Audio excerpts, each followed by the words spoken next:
Oh, good evening. Another Monday evening with bees all day. There's Larry. I got Clay in here. I got Mike from Vermont in here. Here comes the man, the myth, the legend, Charlie. Hey, Keith's in here. How you doing, Keith? Let's see who else we have. We got Roy. We've got Pennsylvania. We got Jonathan. We've got uh, let's see who else. We got Dustin in here. hey, Keith. Gary's in here. How's everybody doing this evening? We're good. Charlie, how are you doing? Pretty good. Still a little bit of a scratchy throat, Yeah. a little bit of a head. I don't know whether the head cold's starting to come in or not. You know So, what'll work for that, don't you? what? A little bit of hot tea, put a little bit of bourbon in it, some honey, some lemon. It'll go right away. There's Judith. How are you today, Judith? There's Bill Lee. There's Hey, Mike. Michael.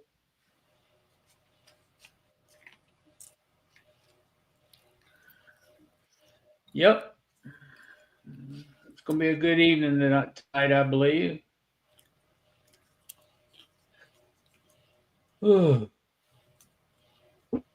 Autumn, how are you? Hey, Tom, Melissa. Mike, I wish we kind of were drinking them tonight. There's Tom and Melissa. Yeah, I might have to get a hot chocolate or something. Yeah. Sometimes water just doesn't cut it both. We're good tonight. Charlie's a little on the ill side tonight, but he'll be all right. Yeah, I'm all right.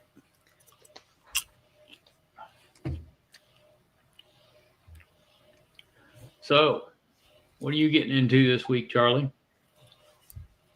Not much. I let's see. Saturday, I went out to the hives. I put the insulation board on top and the little piece of wood that I cover up the inner cover holes Yeah. on. And then I went through and cleaned all the chloroplast boards. It's been Yeah. nice. This year I went to the, I don't know, been a month or several months ago. I went to the hardware store and got a 6-inch scraper, like, used for spackle. And Yep. yeah, I'm in a pack of popcorn. Yeah. That Hey, time, Tar Heel. it's that time of the year. Yeah, he's in his popcorn, Tom. And so I cleaned all the boards off, and looked like I had another hour or two of daylight. And well, actually, time change hadn't changed at the time, so I OAV'd everything, Yeah. and then I went back Sunday in the morning. And what was kind of interesting was Saturday, it was 60 degrees, 60, 61 degrees. At least that's what the truck said.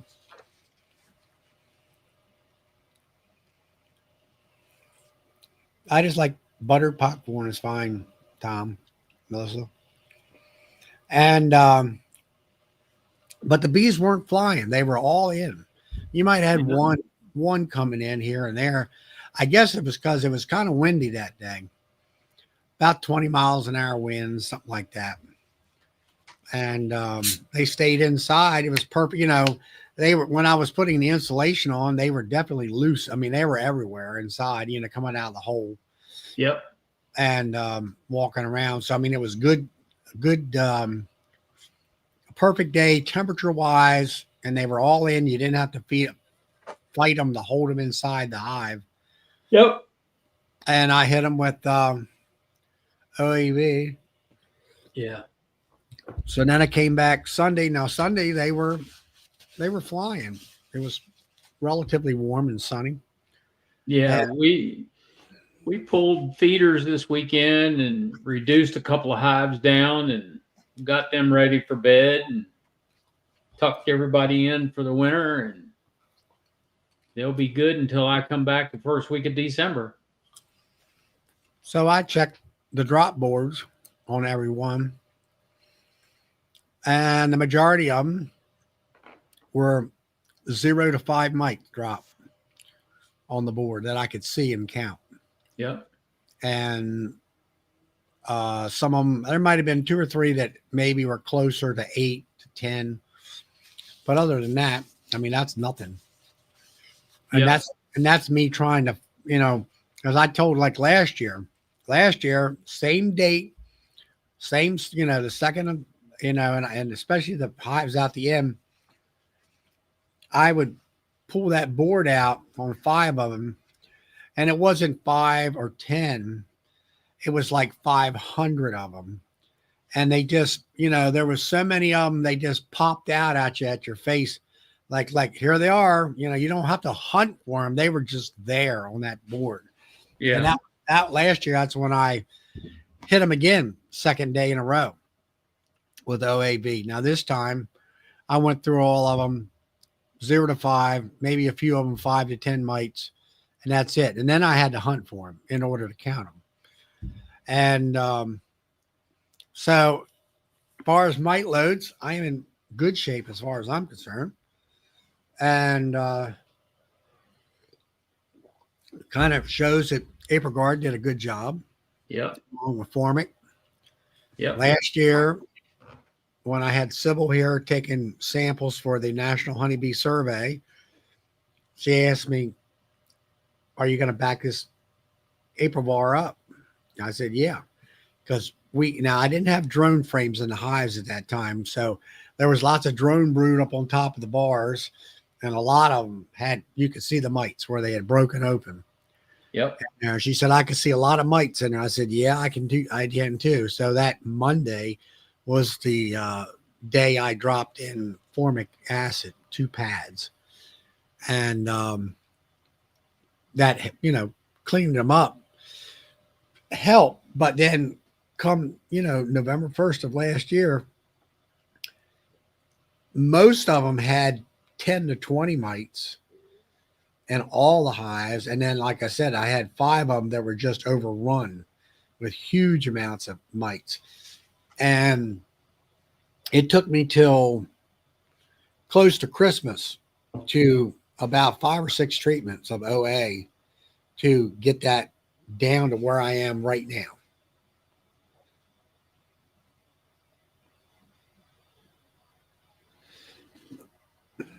Top of the fondant patty, but below my moisture board. So what do you have? A moisture board up on top of the hive? What are you calling your moisture board, Bees Nuts?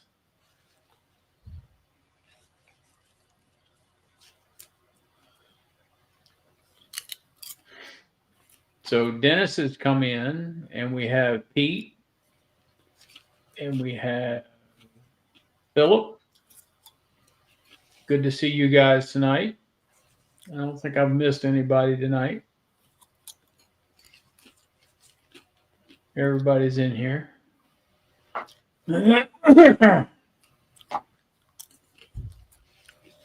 Hey, Bees Nut, why don't you pop on in?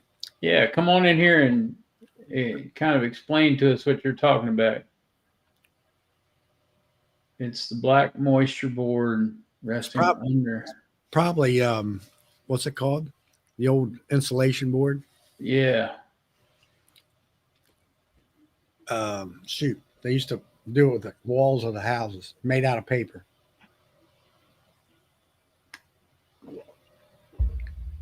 Yeah, Tom, you're right. Also, being in full sun and having a hot summer will actually help with the hive beetles as well. Dennis, I'm in the Shenandoah Valley of Virginia, a little town called Woodstock.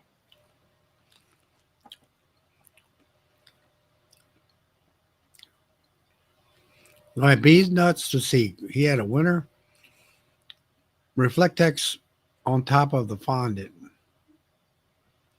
It's a black moisture board resting under the top cover. Yeah, Homosote. That's what it's called. Yeah. Why would you need the insulation, the bubble wrap? I mean, I don't know whether the insulation, the bubble wrap. You have to turn your volume off, Chris, on the YouTube side. On the YouTube side. You have to turn your volume off, Chris. Oh, gotcha. Gotcha. On the YouTube side.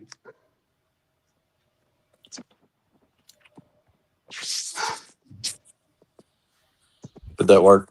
Yeah. Yeah. Now you're not feeding back. No. So the way I had it set up was I'm going to put the fondant patties on top of my second deep. And then I was just thinking today, I don't have it, and was thinking about adding the Reflectix, but I was going to put it basically over the fondant. And then the moisture boards that I have would just be on top of the box. And then I would set my top cover on top of it. Well, the thing with putting the Reflectex down next to the fondant, because the Reflectex can cause moisture as well. Okay. So you might want to put the Reflectex above the moisture board. And that'll still help. And that'll still give you some insulation, and the moisture board will absorb any excess moisture in the hive. Okay. You agree with that, Charlie? Yeah. Have you got an inner cover and a tele cover? How's your hive setup? Yeah. So I have screen bottoms, which I have the inserts in now. Right.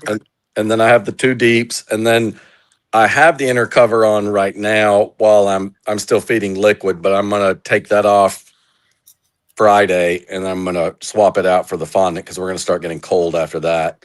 But I was gonna take the inner cover off and just put the fondant directly on the frames, and then yeah, and then I have a feeding shim, and then I was just gonna put the moisture board on it, and then the top. So now, are you feeding with a top high feeder? It's internal jar. All right. So you got jar on top of the inner cover hole, and then you got a box on top of that. Yes. Okay. I'll keep feeding liquid as much as you can, I guess. Where are you located at? St. Louis.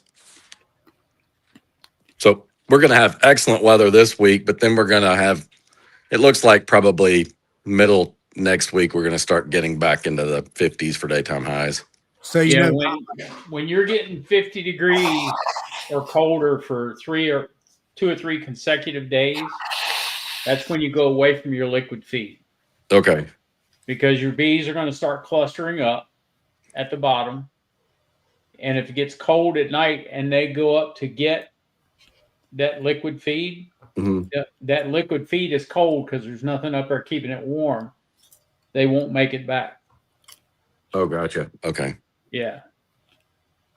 And if they do make it back, it'll be just barely. Oh, okay. Yeah. Yeah. But if you put that Reflectex above your moisture board, you're still creating that layer of insulation in there. Okay. Yeah. Okay, cool. So do you know Tom and Melissa? Just through these chats. I haven't met them yet. I was planning on doing that at the big meeting that they're having soon. So yeah.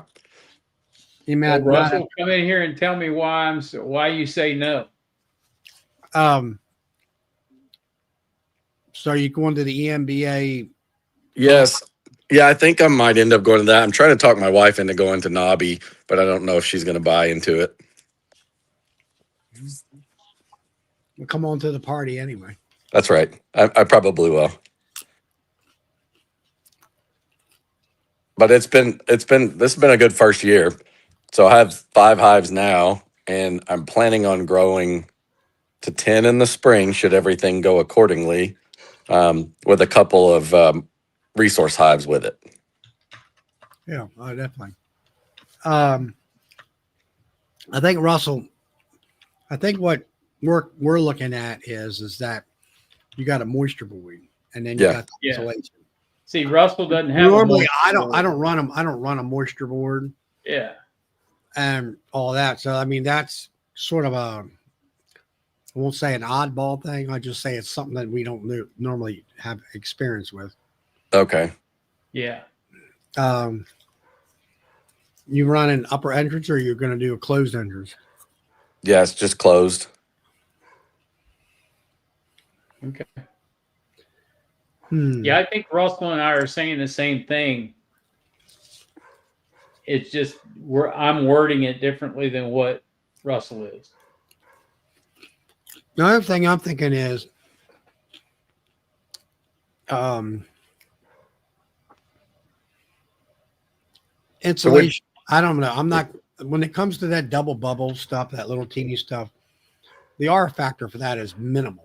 It might be a half a R, maybe 1 R. Whereas, like on mine, I got the inner cover, and I got 1.5 inch styrofoam insulation on it. So it's what, 12 R12, something like Yeah. that. But if you take that double bubble and put an inch of airspace between it, now you've created an R factor. I think it's either 4 or 5. So do you think I should ditch the moisture boards and just use the Reflectix?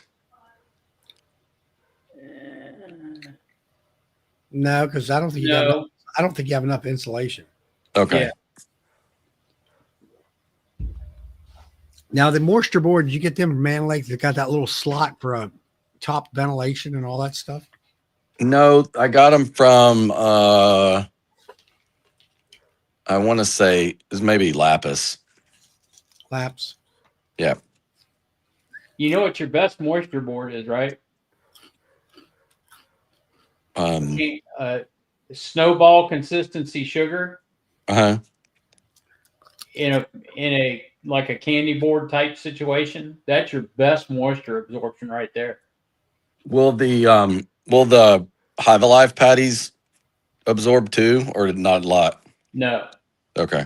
They're fondant.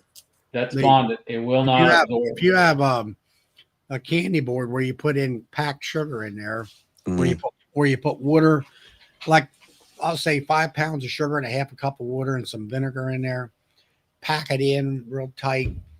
It'll get hard, and then when you put it on, let's say around Christmas, most people do.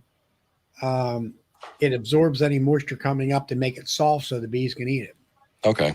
So it kind of acts as a moisture board and a wintertime emergency feeding. How long have you been feeding your bees?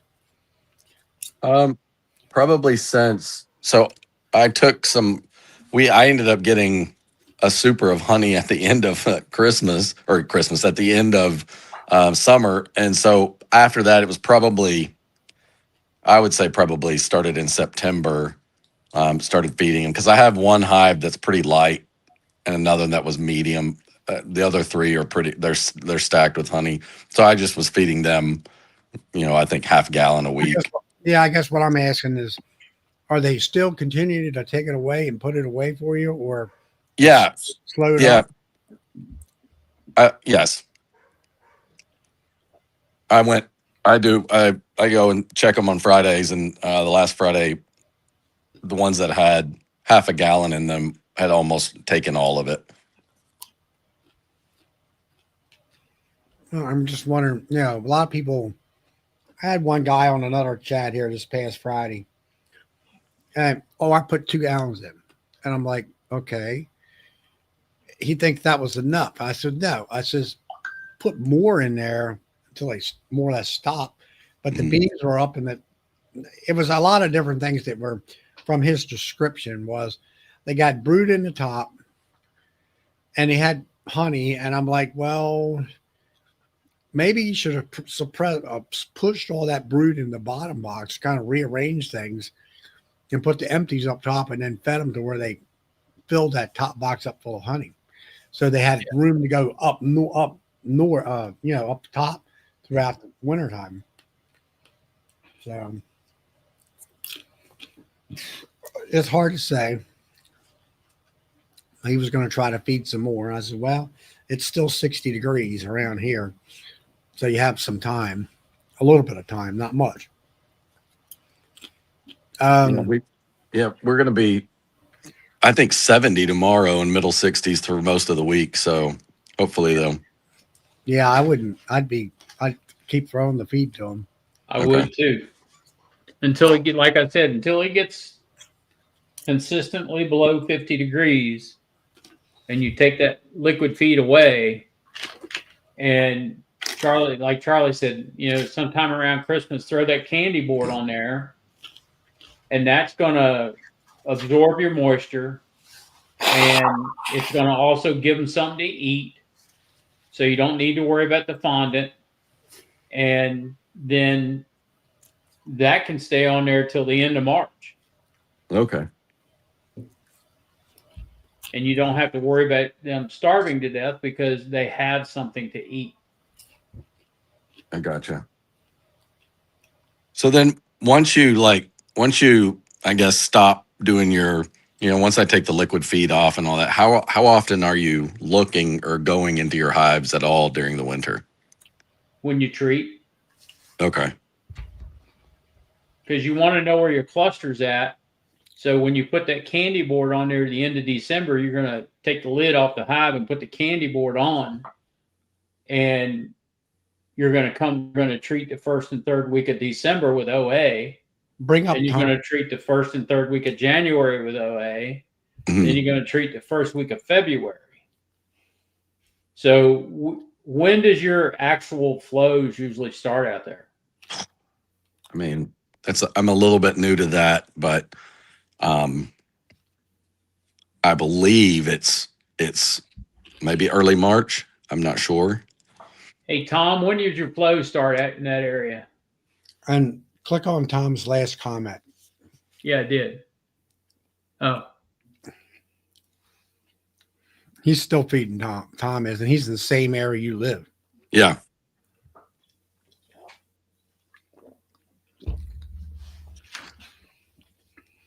so Tom, the it's not granulated sugar that you're putting in there. It's a snowball consistency sugar that you've mixed with a 2-to-1 mixture or Pro Sweet to get it to stick together. And the sugar gives you three things. It gives you insulation, it gives you food, and it gives you moisture absorption. So, it's a combination of three things. Plus you'll have 1.5 inches insulation above it. So right around Thanksgiving, I'm going to have a video coming out on how to make a better candy board. Okay. Yeah. Now, It holds about 20 pounds of sugar. And you can reuse it from year to year. You just keep packing sugar back in it.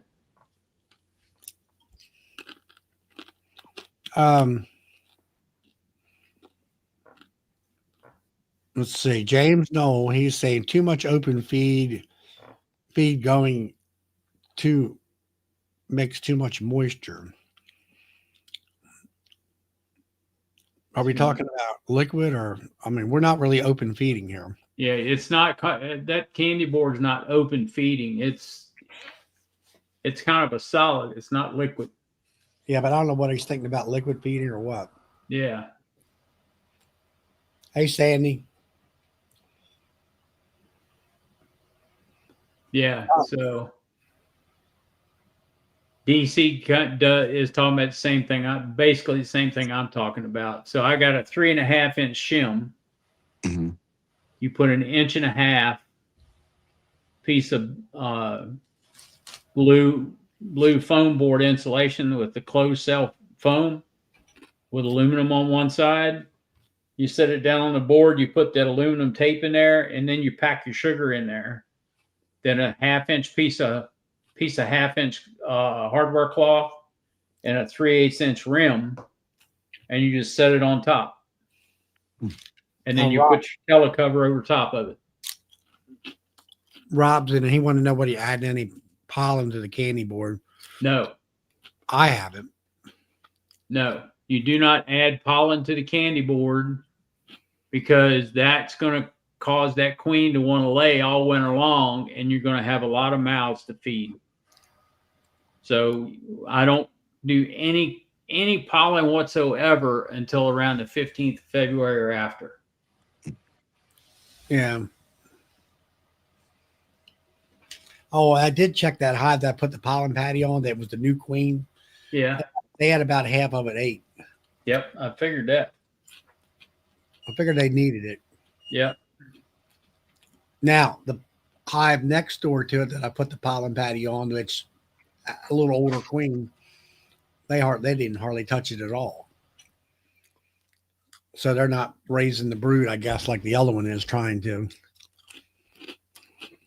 And the DC's got a good comment here too. If you put pollen in the candy board, it's going to mold your candy board because you're using the candy board to absorb the moisture. And once that pollen patty gets wet or pollen sub gets wet, it molds. I would say that's because he's out there in Washington State because he got a lot of Yeah, I would too. But, I'm looking at combinations of different areas of the country. So, thanks for the comment, DC.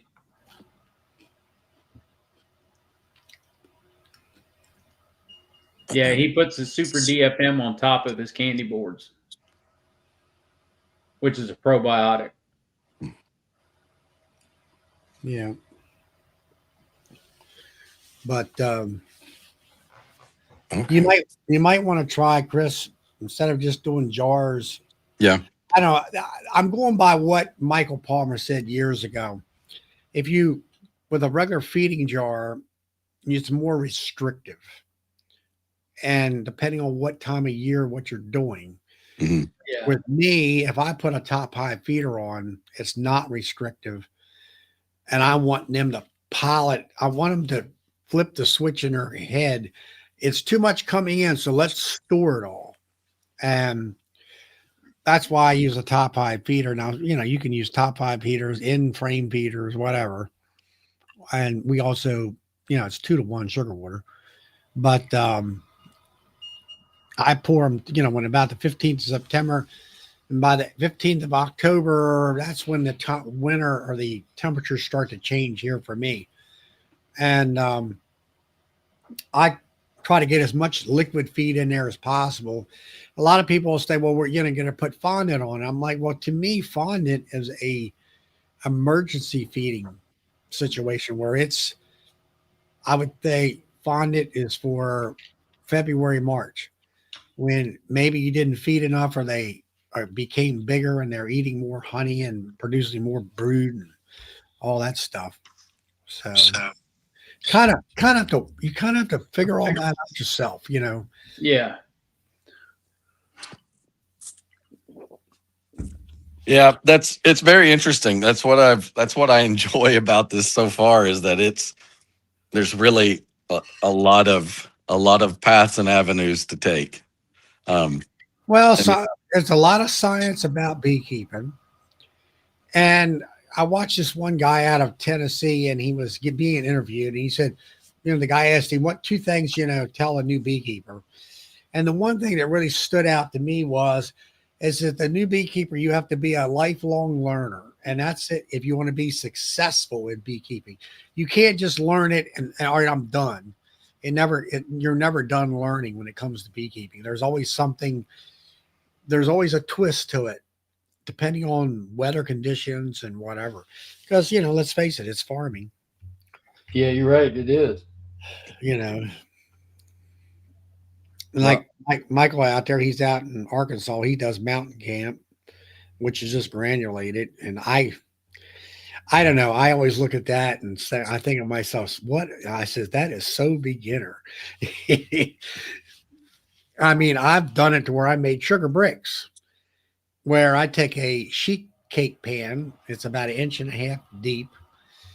And I mix up my 10 pounds of sugar or 8 pounds of sugar and a cup of water and tablespoon or 2 of vinegar, mix it up good with a drill and a mixer, pour it out into that sheet cake can, level it all out, pack it down with a pin roller like you're doing bread. And then I always take a block and go around the edges to pack it in tight. Yeah. And then I got my chic pig pen. I got a little black marks on it, and I take a straight edge and a butter knife, and I score it down to the thing, and I make like 4x6 blocks of sugar cakes, and then I put like 1.5 inch shim on my hives, like that one sitting in the back there on that one, and then I just put that right on top of the frames, and they'll eat that if they need it, or if you know that the hive's getting too light. Here's a picture of a shim. Let me share my screen here real quick.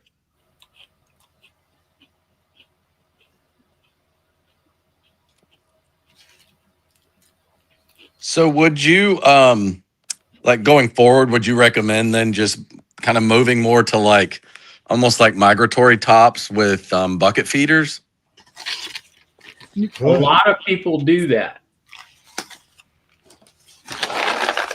That's a shim in the spring. You can see the insulation up there in the top. Oh, yeah. Aluminum tape. Now, next fall, when this comes out, all those spaces where they've eaten, you just repack new sugar in it. What's that V thing here, Bill? That's an upper entrance that's not used.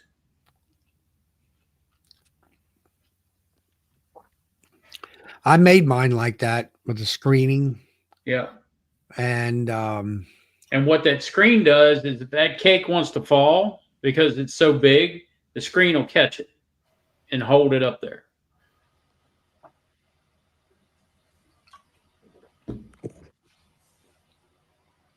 I did it like that, and then the bees would dig holes through it, Yep. and I got to the point where I kind of went away from that to where I just made bricks or patties and just put a shim on there, put it on top there, and I didn't have to, I did it that way. Yeah.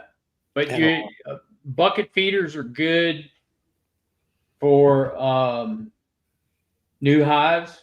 Mm-hmm. They're good in the fall through the dearth, and it keeps them going through the dearth and gives them some food during the dearth. And then you feed buckets all the way up until you get to that stretch of, okay, it's below 50 degrees and there's nothing coming to it except for bumblebees and yellow jackets. Then you take it away. Gotcha. But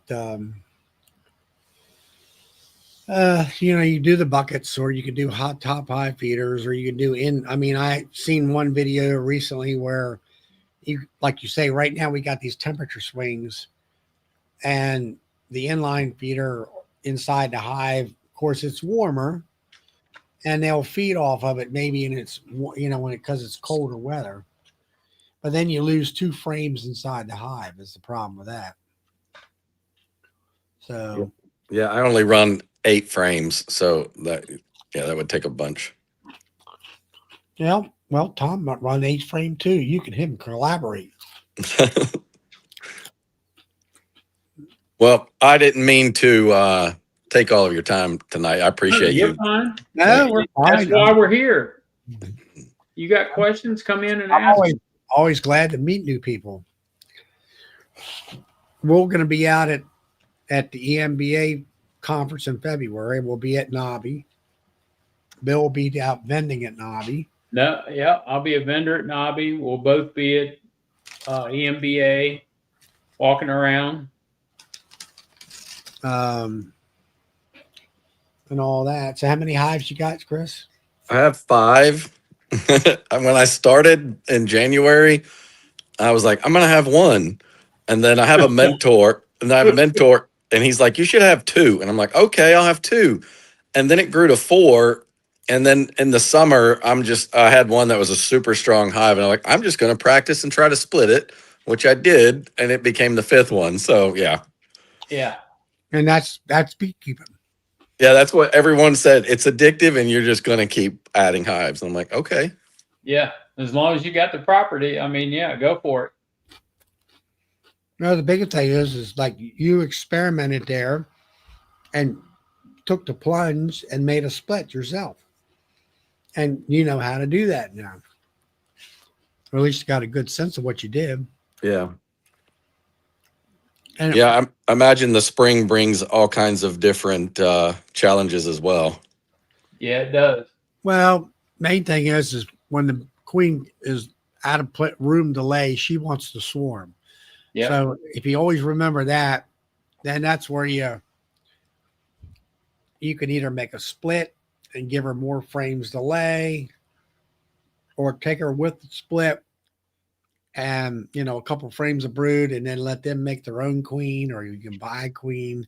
Springtime is more positive outcome because it is spring, and the bees will do a lot for themselves.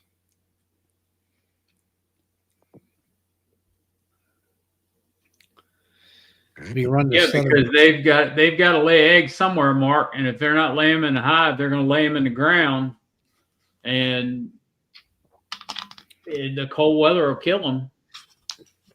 we hope, but they're in Yeah, the we hive. hope. If they're in the hive, they don't. Right. I did see one or two of them in my hives today or yesterday, I guess it was. Yeah, it would take a good hard freeze or a good hard killing frost, like we're supposed to have next Friday night. So I'd say 2 or 3 of them in a row. So, Okay. What are your? How did you get any honey this year, or are you just getting built Oh, up? if you don't mind, I'll show you. I actually just bottled the rest of it today. Yeah. Yeah. And so I had some or early summer, and it was just a little bit. And then I got a surprise with one of the supers I had just put back on, and I don't know how to turn my camera around. But here is. I ended up getting a little bit. That's good. So yeah, so it's been fun. We've given away a bunch. Hold the bottle up so we can see what it Hold the looks like. bottle up so we can see it. See how clear it is. All right, let's see. Oh boy. That would have been a mistake. That's nice. Oh, that's nice looking honey. And then I had the later one was more darkish, so it's in bigger jar, but Yeah, It's a pretty jar. it is. That's a skep jar. yeah, we're trying to figure out which ones we're going to use for next year, but we've given away a bunch, but we still have so many people now that are like, well, we'll buy some from you, and we just don't have a lot, so I don't know how to handle that. But I think we're just doing the crack dealer process of first one's always free. Well, you give them out a little bit of free samples, and then you got them sucked in. Yeah, That's there right. you go. It's been really neat. Like I had some my daughter's soccer team. All the parents were together this weekend, and one of the parents was like, "My mom wants to buy some from you now. We all think it's the best honey we've ever had." And I'm like, "That's neat." So that's fun. But my wife, when we first started this, and before we even harvested any honey, she likes to, keep me in check from time to time. And we were talking about it, and she said, "Chris, what if your honey sucks?" And I'm like, "That's a horrible thing to say." I'm like, "But it can't suck. It's honey, right?" And so, yeah, so she put the fear in me for a little bit until we got it, and it was good. So, Yeah, I mean, there's different flavors of honey and stuff like that. And what I see of yours is nice light honey, which Yeah, it's has nice clear honey. Has probably a nice even sweet. yeah. One thing that a friend of mine, Rob, is on here tonight too. He made mention that when you have a darker honey, that there's a slight bite at the end. Mm-hmm. And then where light honey is more it just kind of, I don't know, just disappears at the end. Yeah, I feel like the majority of that lighter honey that I have was more from clover. Yeah. Either that or locust. Okay. Yeah. Locust trees. And I know that Melissa showed us some light honey of theirs. And I mean, it's light. Yeah, it was. And it was some sharp looking It honey. was pretty.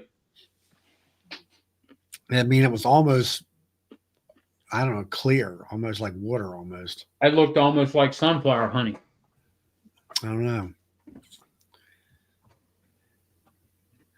Yeah, the black's got a little bit of a twang at the end.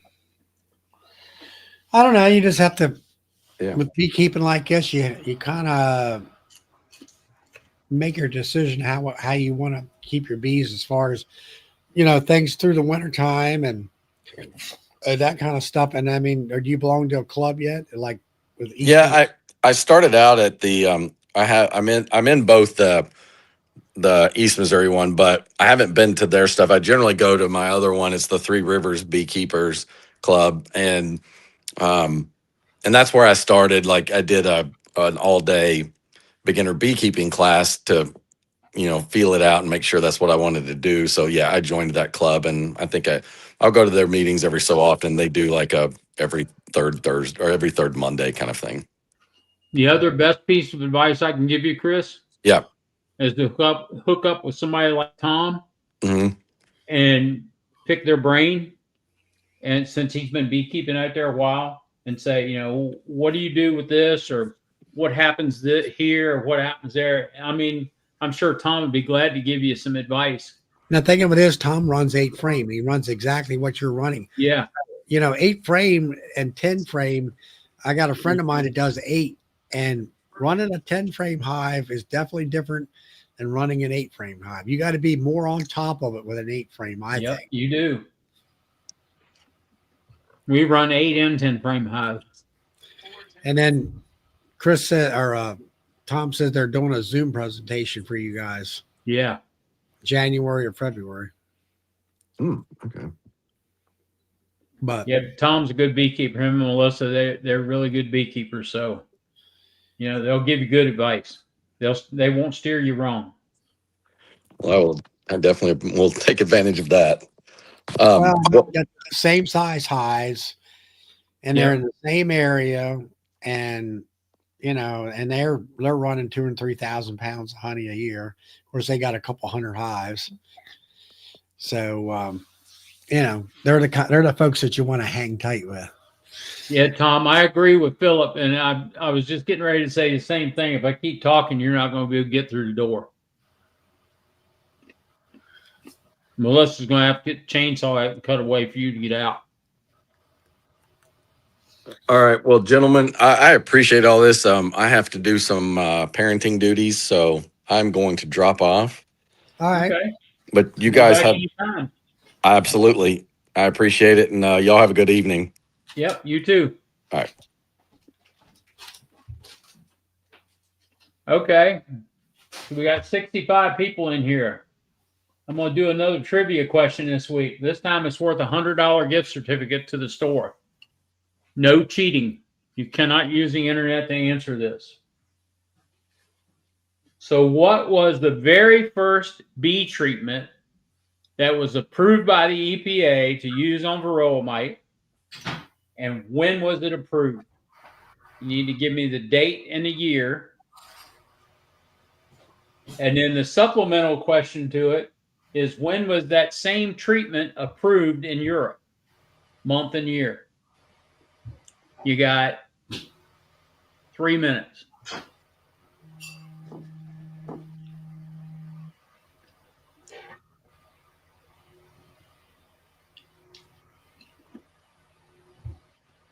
Just put your answer in the chat.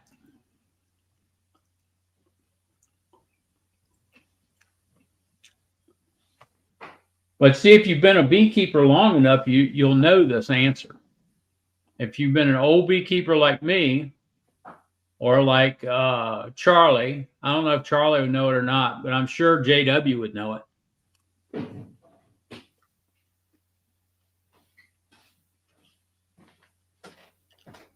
$100 gift certificate on the line. Keith may know it if he's still in here. I don't know it. Too young. I have a correct answer. Now give me the date, Brian Cooper.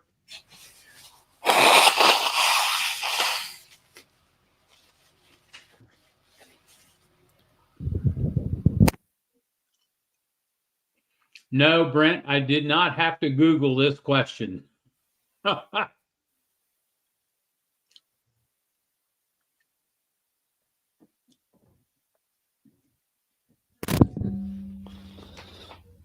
Got a minute left. $100 gift certificate on the line.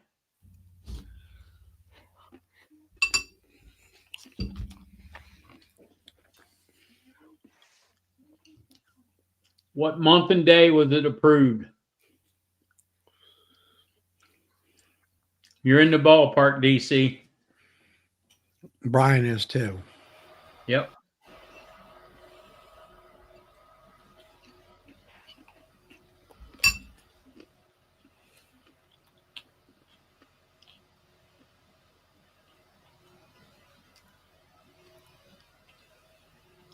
Nope. Phil, wrong year. Nope, we're not going back to the 80s. All right.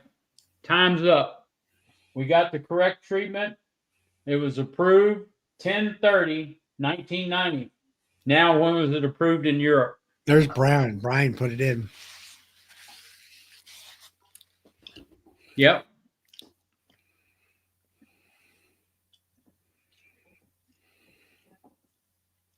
Yep. When was it approved in Europe?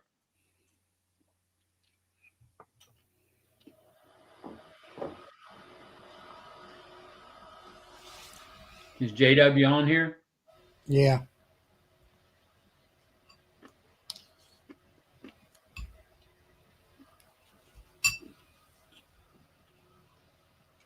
You're close, Brent. Well, it was Brian. approved in Europe in June of 2020. So look at the difference in the time frames there. It took Europe a long time to approve Apistan.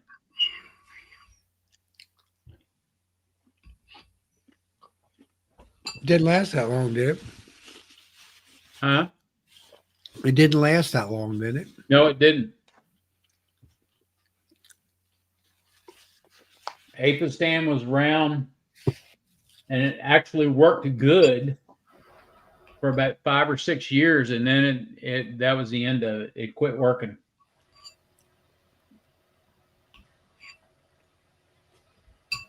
And does it? Yep, they Doesn't- adapted to Apistan and Apivar about the same time.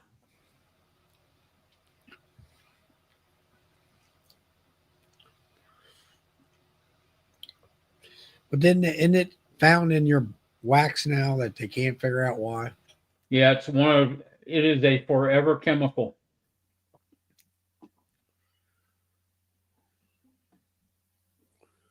That's why they came out with rotating frames out every 5 years.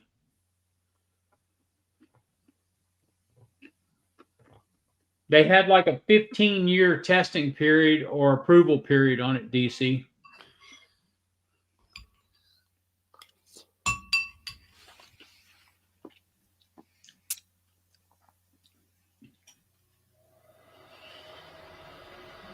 He was talking about the forever. Forever chemicals. There's a lot of them. And I do mean a whole list of forever chemicals. And the beekeepers are guilty of putting some in, and some of the others come from pesticides that are used in the everyday world.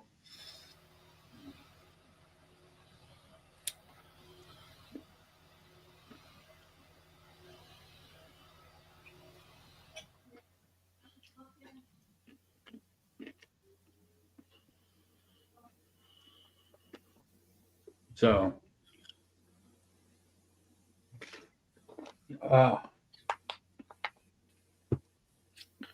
well, that was interesting.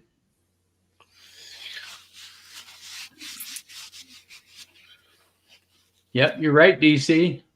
Government promoted all of them. Just like DDT. Yep. Who is Soapstone Apiaries? That's JW. Okay.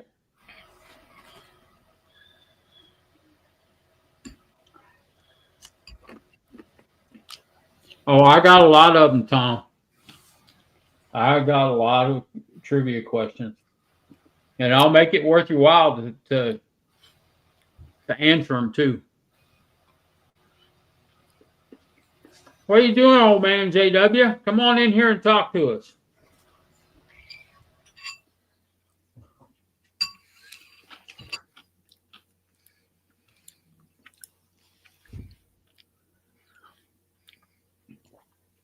I haven't heard about that condemning farmland, DC.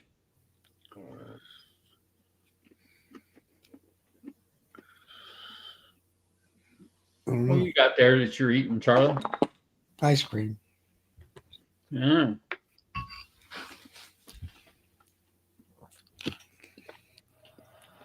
So what kind of trivia question would y'all like to hear in the future? I can come up with all kinds of trivia questions. Rodney wants to know what flavor, Charlie. It's Hershey's butter brickle. I think it is. I'm eating ice cream. JW says he's eating ice cream. Tom wants to know if you put honey on it. Nah. I don't like honey.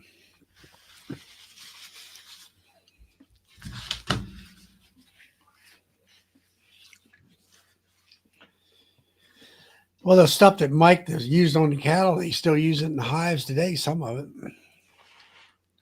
That's why they messed it up.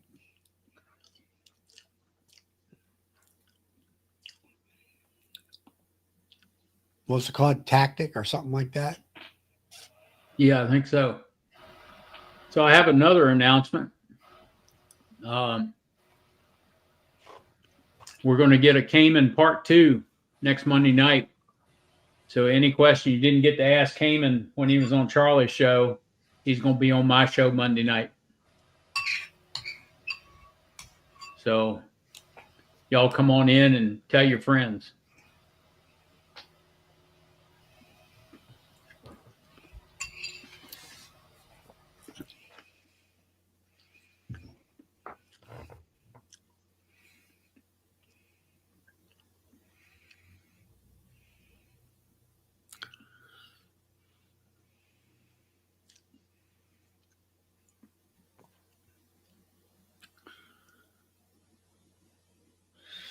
Who are you talking about, DC? Yeah, what are you talking about, DC? Pennsylvania, I don't know what Cayman is. You've never heard of Cayman Reynolds?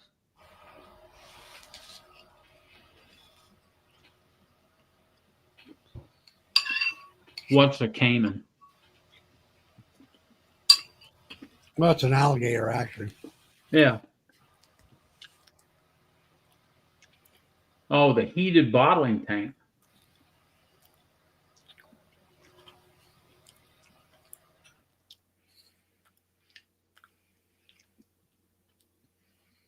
No, you just put the water in the tank, let the water heat up. It takes about 24 hours to heat the water. And then you put your honey in, and it's like a big storage tank too. You can store 7 gallons of honey in it and bottle it when you need it. That's what I do all the time. You want to make sure you got distilled water. Yes, use distilled water in it.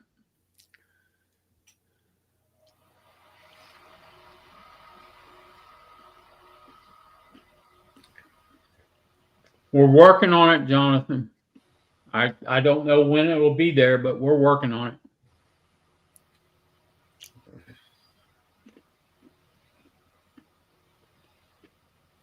It should be to me at some point in December, DC.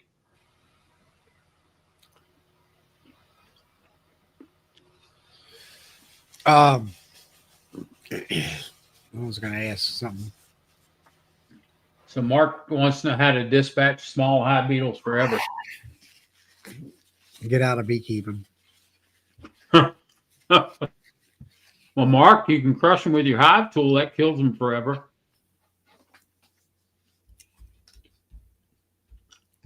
I can hear him now. Oh, I know that.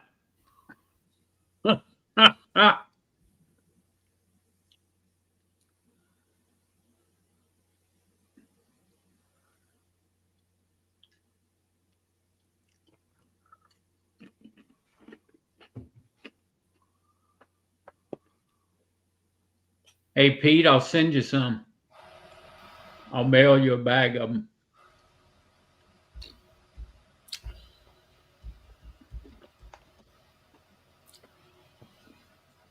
Well, Mark, I don't have any problems with small hive beetle because my hives are in full sun and I got gravel underneath of them. And they can't get through the gravel. So they can't go to ground to pupate. I think he is too, Tom. I told him I'd send him a bag.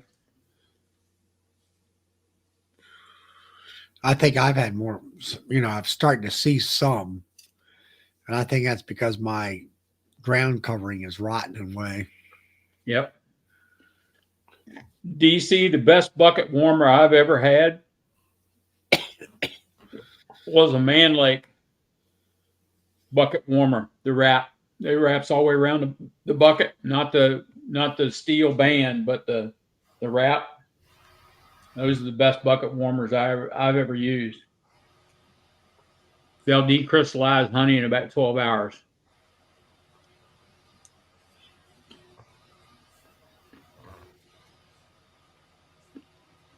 I'll send you a bag of them too, Mike. Got to spread the fun.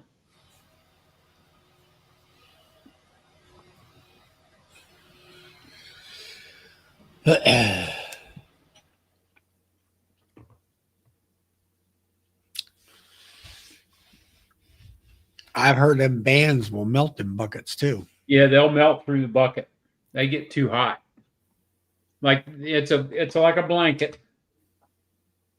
It's got Velcro on it or adjustable straps that'll tighten right around the bucket. And they're really good. I've used them for a while.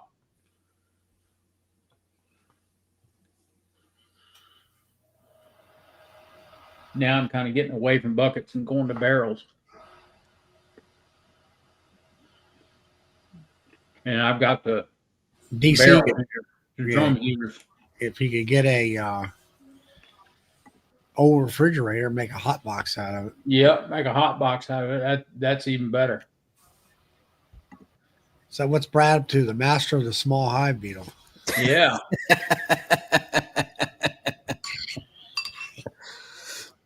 Yeah, I heard y'all was having trouble with small hive beetles. Not me. I sell them by the hundreds. Yeah. Yeah, You sell hive pools of them, don't you? We catch them and sell them down here. Well, you raise them down there or something? Yeah, we propagate. What's that for alligator bait? I wish. But we in a change right now. From the hive beetles are going through a transition. Uh-oh. Because when we start getting our cold mornings, you see they corral them all up in the corners in the top. Well, like we get cold more. Like this morning it was 37 degrees, but it gets up to 70, by noon. So the bees go in cluster overnight, and all the hive beetles get released back into the hive because they got to go in the cluster, and they abandon the jails that they put the hive beetles in. So when it warms back up to 70, they all over the hive trying to chase the hive beetles again. I think it puts them under stress right now. And then when the winter does set in, the hive beetles actually live with the bees. The bees don't even chase them around the hive anymore. You'll find them like when you open up a hive in December and January and February, the hive beetles are actually mingled in there with the bees where they're not even being corralled in the wintertime. They actually use the bees for warmth in the wintertime. So the best way I found is like, I don't know if you ever seen the bug farmer. Yep. He has that little vacuum. Well, I did that last year and it pretty much wipes them out and you won't get them again till the next, warm spell when it warms up in late. Usually we start seeing them in, I see them here in late summer. They start August. They hit you hard in August, like right after the honey flow. Yeah. I mean, it's bad. August, September, and they still around in October and November, but like I said, in November it starts changing. They're not. I don't find that they slime out hives as much like they. I guess they stop because when they slime out hives, it's actually when they lay in the larva up on the honey and stuff. Yeah. And I think when it turns cold, they stop doing that. So they just actually live in the hive. The adult, because I've never had a hive that actually got slimed out in the wintertime. It's always when it's warm and the hive beetles are trying to reproduce. But So do anyhow, y'all even try to control them down there, or you just let them run wild? oh no, I have to put Swiffer sheets. I have to put traps. I pulled out some of them Swiffer sheets that had thousands on them in the big hives. And what I do is I when I crack a lid, you'll see where the bees are keeping them. That's the best place to put your Swiffer sheet or your trap is where the corner, because the bees are going to run them back to that corner again. Because once you crack the lid, they kind of go everywhere. And so you put your Swiffer sheet or your trap in that corner where the bees like to push them to, and you'll catch more than like putting it on the other side of the hive. You got to put them where they corral them if you want to get a good catch. But yeah, I pulled out Swiffer sheets this fall that were just solid hive beetles in big hives. Because there's hardly no control in it as far as stopping them.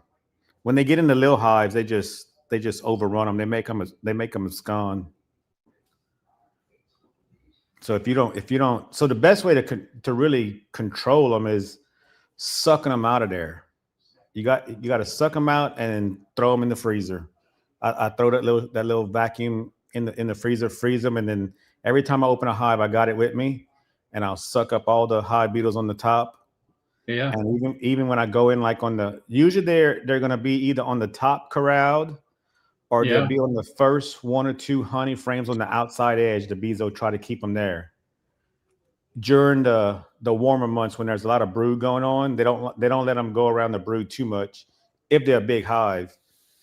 But so if you can clean out those two outer frames and the top with that little shot back, you pretty much give them a relief of stress right there, kind of instant, because you pretty much taking all the beetles out of the hive. But you still got to put, anyhow you suck them out, you still got to put your sheets and your traps in there. And the bad thing about some bees, the traps don't work because as soon as you put the traps in there, if they get one hive beetle to go in there, they propolis all the holes on the top. So every time you open the top up, you got to poke holes in the propolis holes to open up the traps again to let them push more in there. Some hives don't do it, but I found if you take a trap and you place it on the Swiffer sheet, they never propolize the holes. I guess because it's under the Swiffer sheet, and they're just steady pushing those hive beetles under that Swiffer sheet, and them hive beetles will crawl into that trap. I had traps that were so full they used up all the diatomaceous earth in them, and it just turned to, just a stack of hive beetles inside the traps. This year was the worst year I've seen so far with hive beetles. Last year we didn't hardly have any, but this year was the worst year in like the 10 years that I've been doing bees. Wow. Yeah, it was nothing to pull open a cover and there'd be 1,000 on the lid where the bees were keeping them all at the top of the hive. And they just go everywhere when you pull that cover off. Wow. And if you've seen any of the bug farmer, he's got them really bad in one of his yards. He put out a video where his hives are just absconding because Really? it's a new yard that he made this year, so he don't have really big hives. And so when they get into those small hives, if you're not checking them every week, you'll lose hives. And he had eye surgery, and so he was out of his hives for, I guess, a couple of weeks. And he went back to that yard on his last video, and he had slime out after slime out after slime out. Yeah, he lost a bunch of hives just due to hive beetles and small colonies.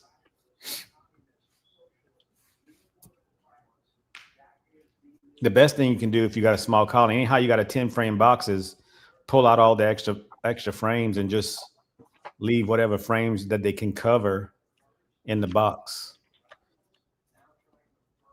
Because if you put any kind of honey on the outside wall and they don't have enough bees to patrol it, first thing they do is slime out that honey on that outside frame, and then they just move across the hive. They slime out frame after frame until the queen gets pushed, and then you'll find them outside on the ground somewhere where they absconded.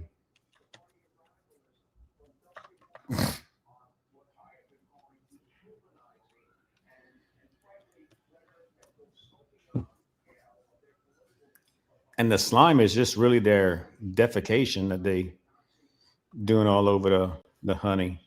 As the little maggot larva moves around, you can barely see them. They're so tiny when they first hatch, but you'll see that it looks like the honey is wet. You know, the capped honey. Yeah. It gets a wet look to it. Uh-huh. And once it gets like that, but the good thing about it is if you have some the comb, if you got a slime out, if you can catch it before the wax moths move in there, you can actually wash your frames off. You know, you wash them, shake them out, let them dry, and they good to put back in a hive because all that stuff will wash off. But usually what happens is slime out and then wax moth. Yeah.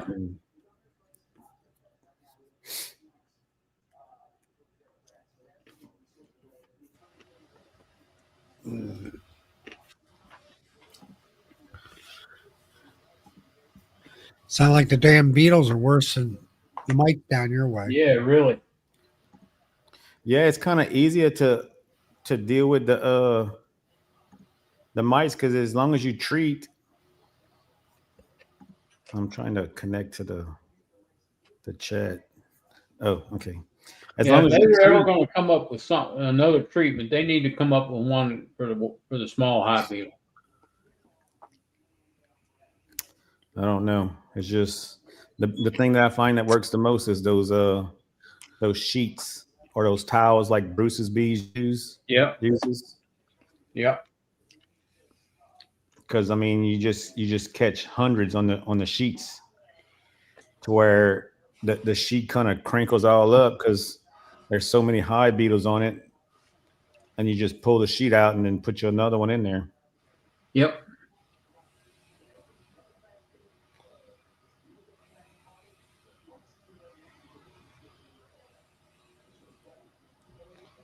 So Rodney washes pollen out of the frames too. Yeah. Yeah, you get hive beetles and wax moth, they destroy your comb. Where mites, you get mites, you get a dead out, but you can freeze it and still reuse the comb after you freeze it to kill any mites that might be on it. Well, how do you wash pollen out of your frames without damaging the comb? I'll spray, like I take like a fan spray on my nozzle and get water. If you stand up the comb it holds the water in the comb. Right. And I just soak them down and just set them aside standing up. And then after I do, if I'm doing it like a box of 10, then I'll just start back over after the last one and I'll put it on a stronger spray and I'll just spray and and then you shake, when you shake it, you'll just see the colors coming out of the frame from the pollen. I wonder if you could use microfiber towels. I don't know. I never tried that. But the best Swiffer sheet I found, I started using that this year and I got it by accident.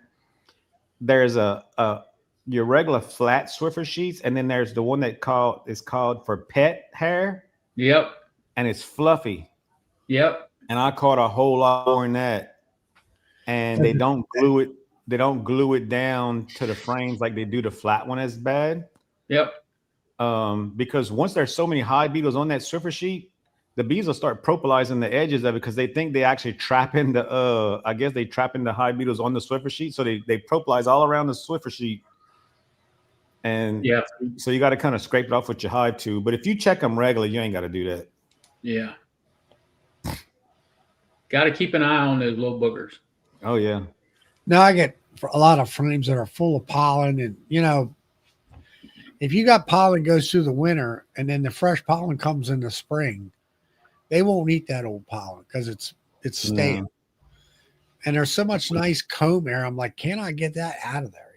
Yeah, you just gotta soak it a little bit with water, and then shake it out, and then put you a nozzle that goes to like the shower setting or fan setting, where it's a wide spray.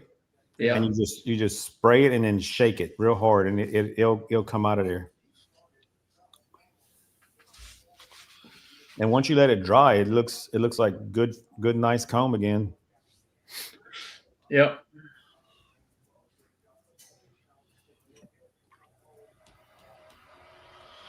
I'll have to try it. That'll save me a lot of frames. Yeah, I've heard this too, Clay. They're finding microplastics in the honey from the Swiffer sheets, also in the bee guts. I've heard the same thing.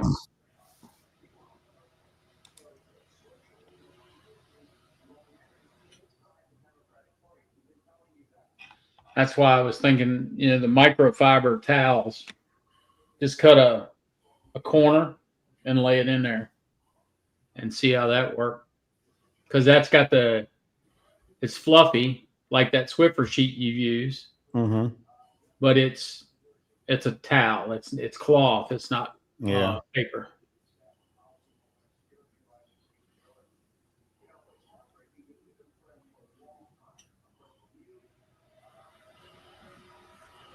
I don't know, DC. I've never tried burlap.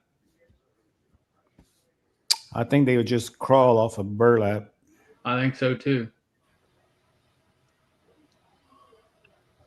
And usually when if you're worried about the micro pieces getting on there, but usually the only time you put in Swiffer sheets on there is after you done pulled the honey. So it's hardly ever on there whenever for me, never, because the only time I put it on is when the summer's starting, when I'm starting to see hive beetles, like in, late July and then in August, mostly my honey supers are off. And that's when I go ahead and start doing what I'm going to do with my bees anyhow, after I get the supers off. I mean, we have hive beetles here year round. I see them year round when we see them. Except for in the winter. You'll have some living in the hive, but for us, when they start doing the slime outs and the multiplying is when it gets hot. Mm-hmm.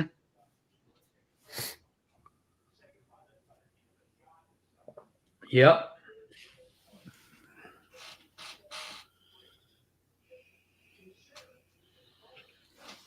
And of course, you're pulling your honey when it gets hot, right? Before it gets hot. Oh yeah. Yeah, our flow is over like the end of June. Yeah, that's what ours is. Yeah, end of June, first part of July. It's over. And I pull mine earlier anyhow because I always leave 2 in doubles mostly, and then I leave honey, a lot of honey just for the bees. Hey, Jeremy.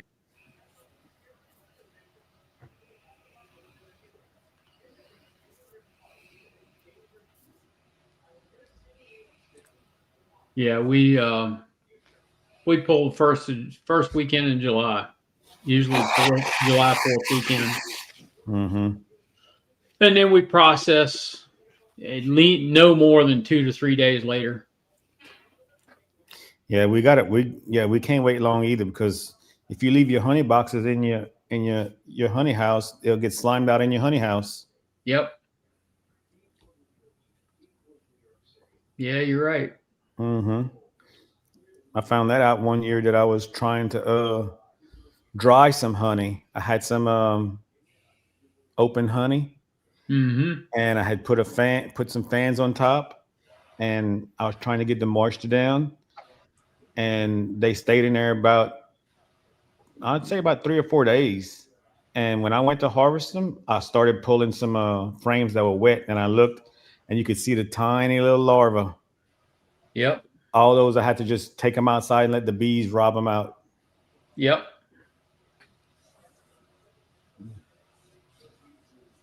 So when I pull, that's why I pull like only what I can harvest that night. Like when I pull in the morning, I go ahead and spin it that night.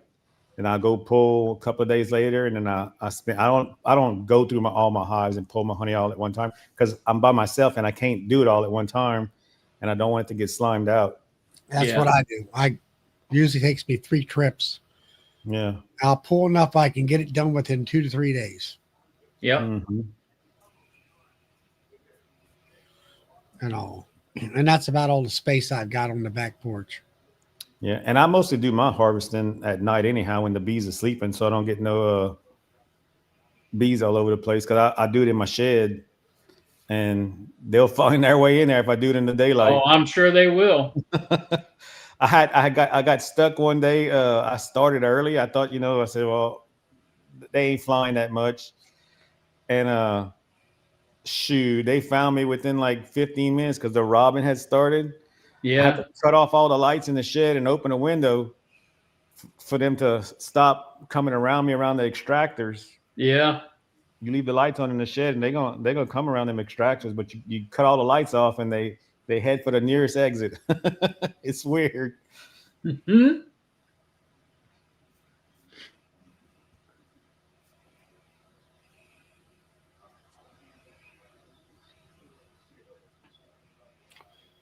Yeah, the humidifier is pretty hard down your way. You got a lot of humidity.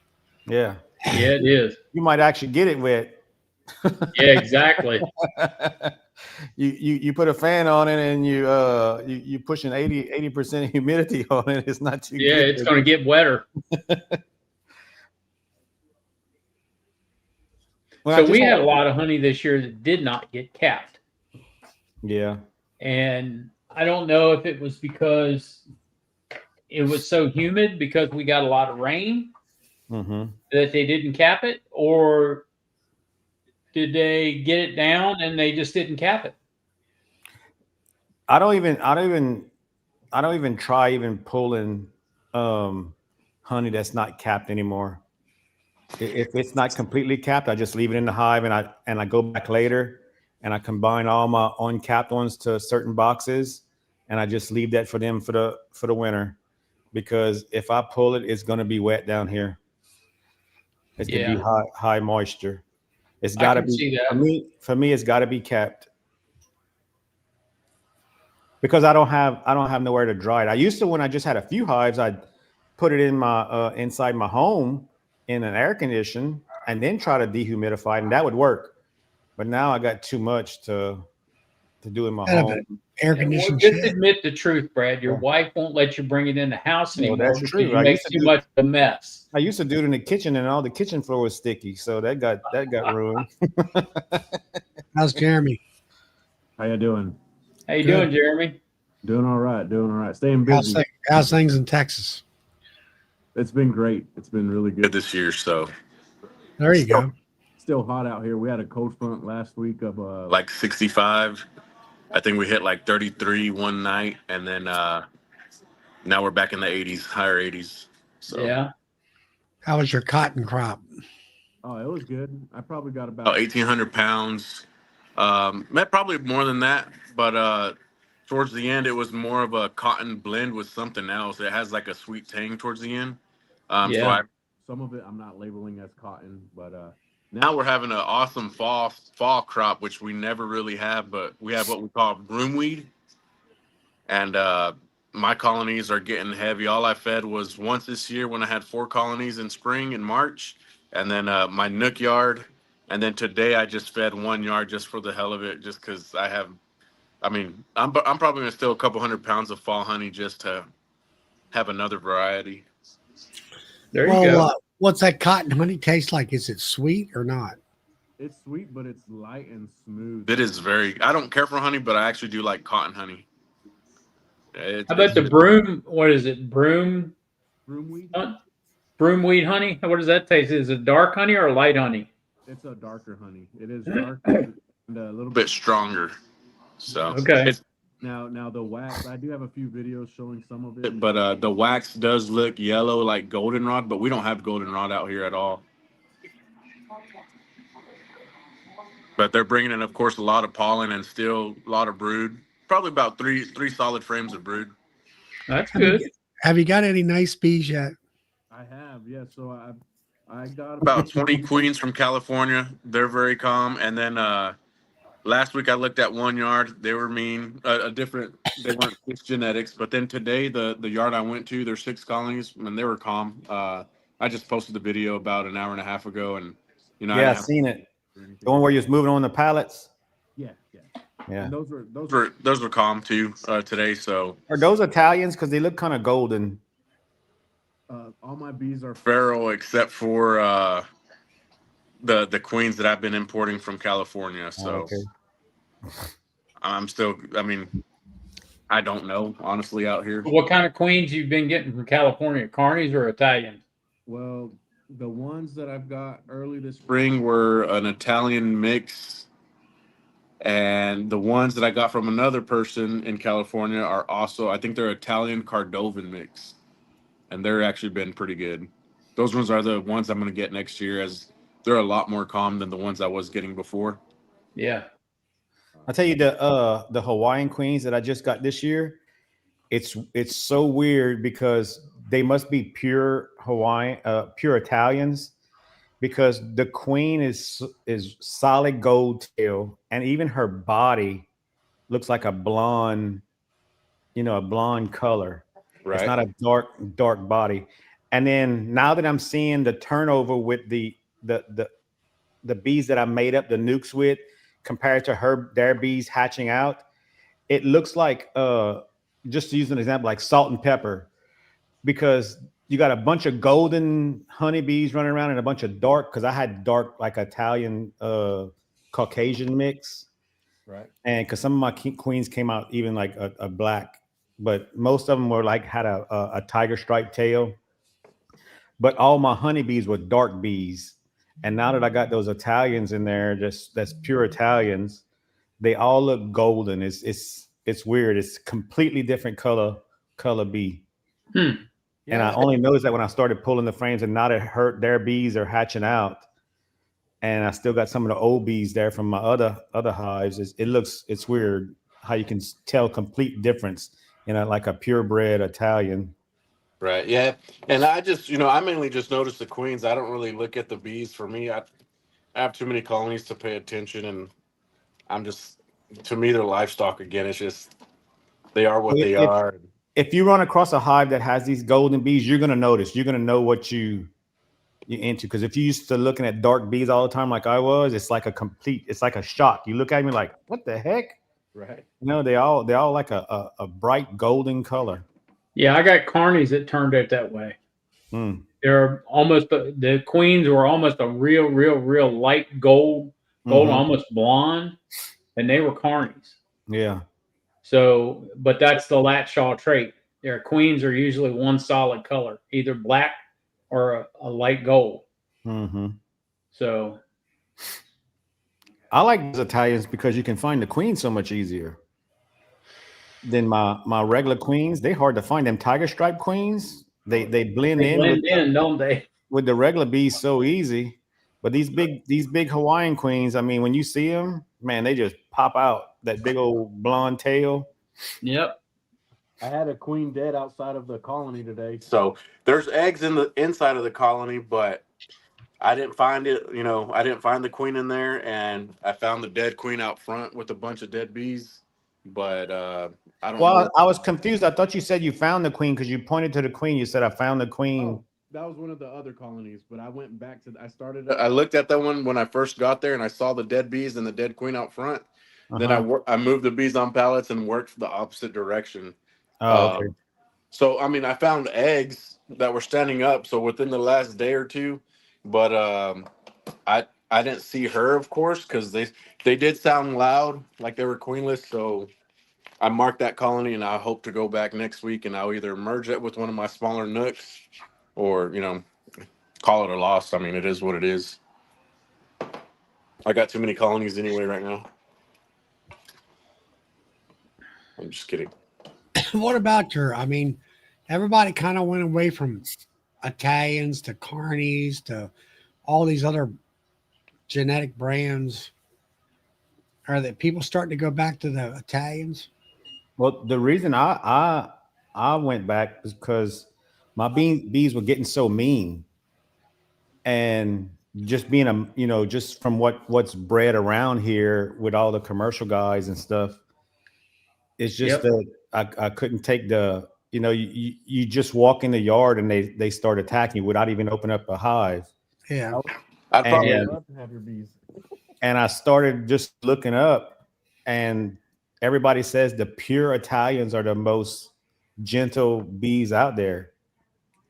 And when I called the lady in Hawaii, she had a couple of different kinds. I forget if there's cannoli or what. And I said, I'm just looking for some calm bees. She says, well, then you're going to want these purebred Italians. She says, that's the calmest bees that we got. And I said, okay, well, that's what I want. She sent me those. And they are getting more gentle now that her bees are taking over. I got 15 hives of them. And now that the Italian queens are taking over the hive with their bees, the bees are getting calmer and calmer on those hives. Now, when I go to my other hives that I still got, the ones I bred myself, those are pretty gentle. But some that I got I had bought some cells from the bee farm and stuff from these commercial guys. Those bees are rough. Mm-hmm. I mean, And of course, if you're open breeding, look what you're breeding with. yeah, I know. I mean, I say my bees are bad. They're not. It's certain times of the year mostly. But when I first started out, I had some Italians that I had got, and they were very calm. I could work them any time of the year, in shorts with just half the time I wouldn't even go out there with a veil.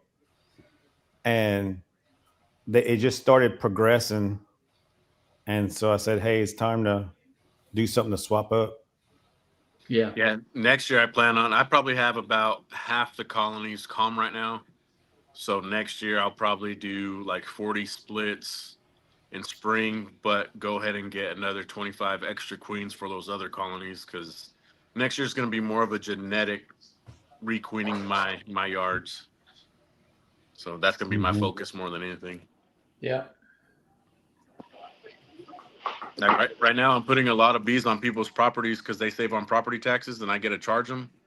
So of course, I don't want to put mean bees on people's properties that have kids and stuff like that. So. Where do you live in relationship to Phil?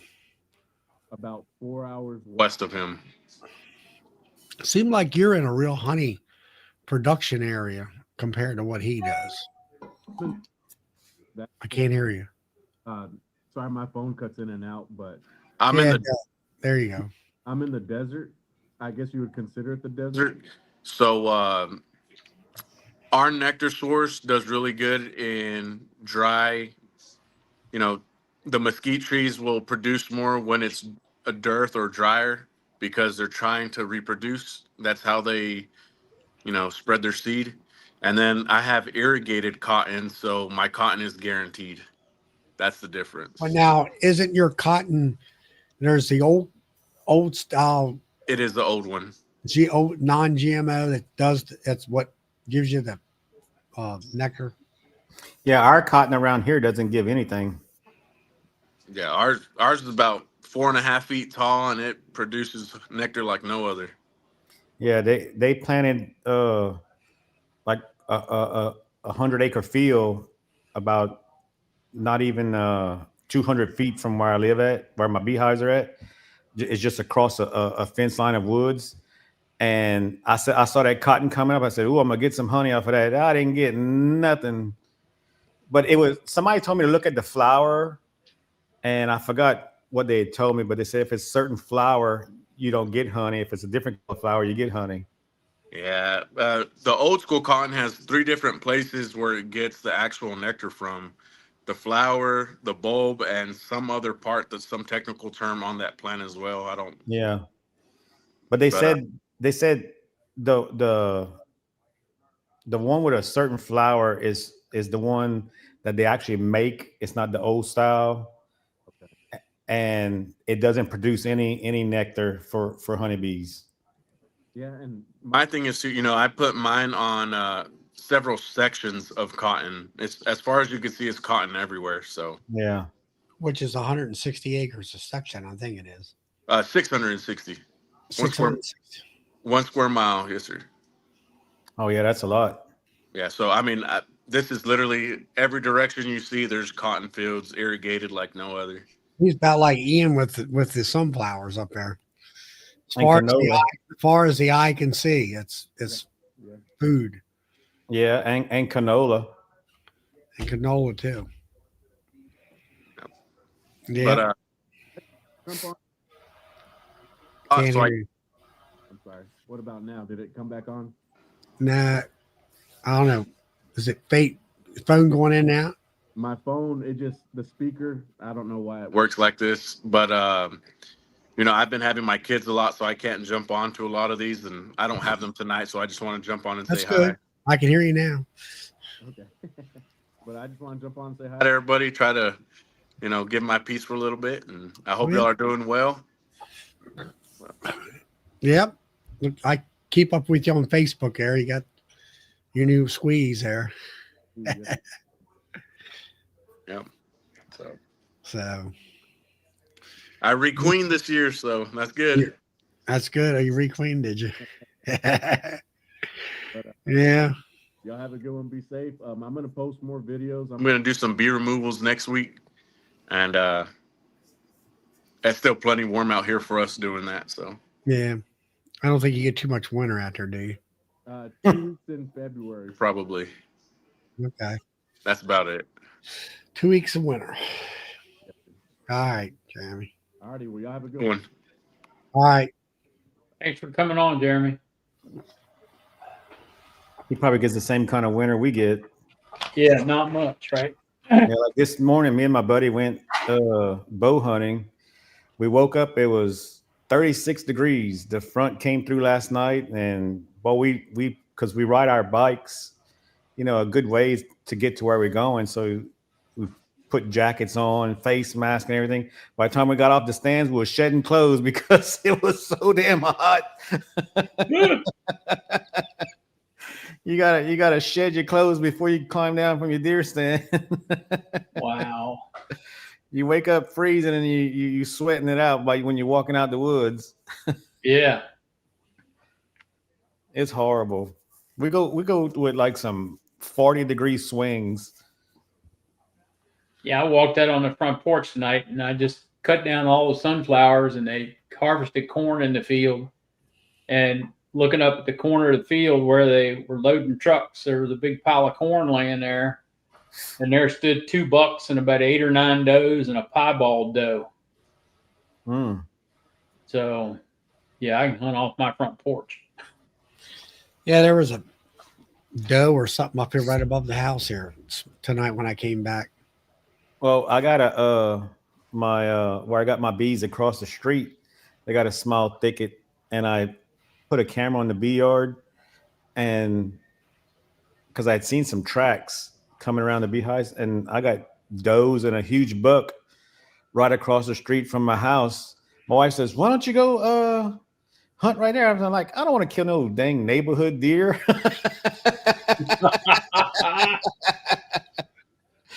Those are tame deer. I don't want to Yeah, kill those are those. Bambi. I had two babies come and eat my stand this morning. They still had spots on them. And they're like, "Y'all lucky y'all got them spots because I need some deer meat." Yeah, Well, that's some of that there deer veal, right? Yeah. yeah.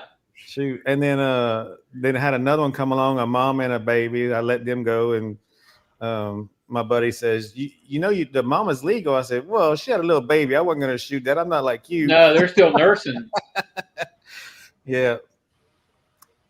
That should be a law. I think they should, if the mama shouldn't be shot until later on in the season when they've weaned those babies. Yep.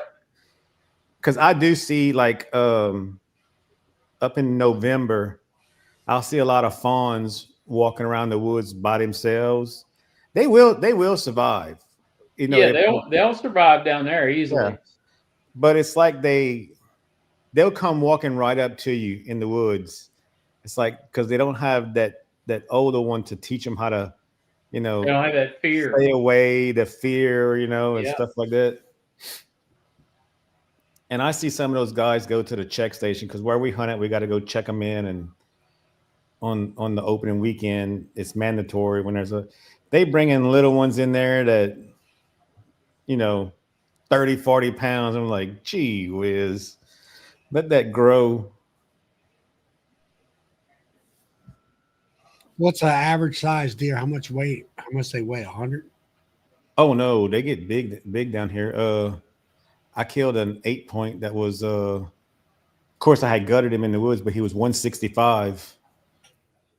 So he probably went almost 200. Yeah, easily. Yeah, they got some big swamp deer down here, big swamp dunk. They call them swamp donkeys. Mm. But you gotta let them grow. Yeah. So, Tom, do you and Melissa have anything to announce? Any new news about Nobby with the No Life Beekeepers Dinner?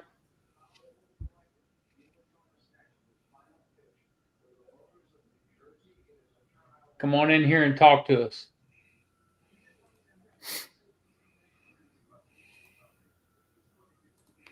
I'll put that up.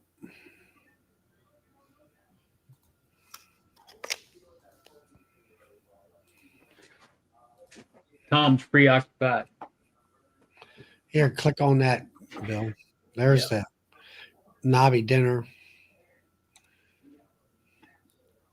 Yep. I know they said Friday night how many tickets were left. How many was left as of Friday? I don't remember. I didn't hear that. I don't either. There he is. Sorry to interrupt you there, Tom, but you know. I don't.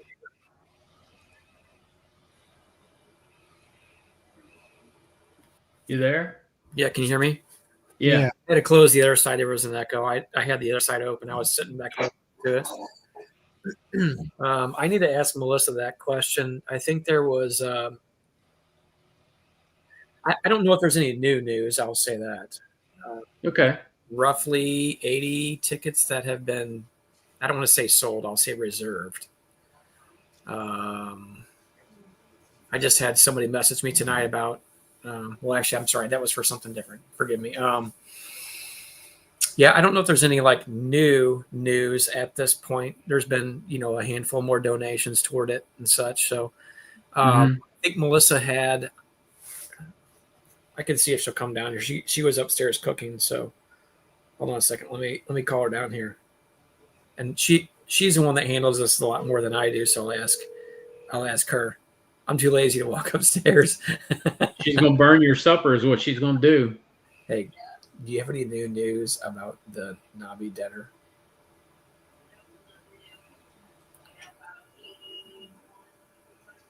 She said 81 people signed up.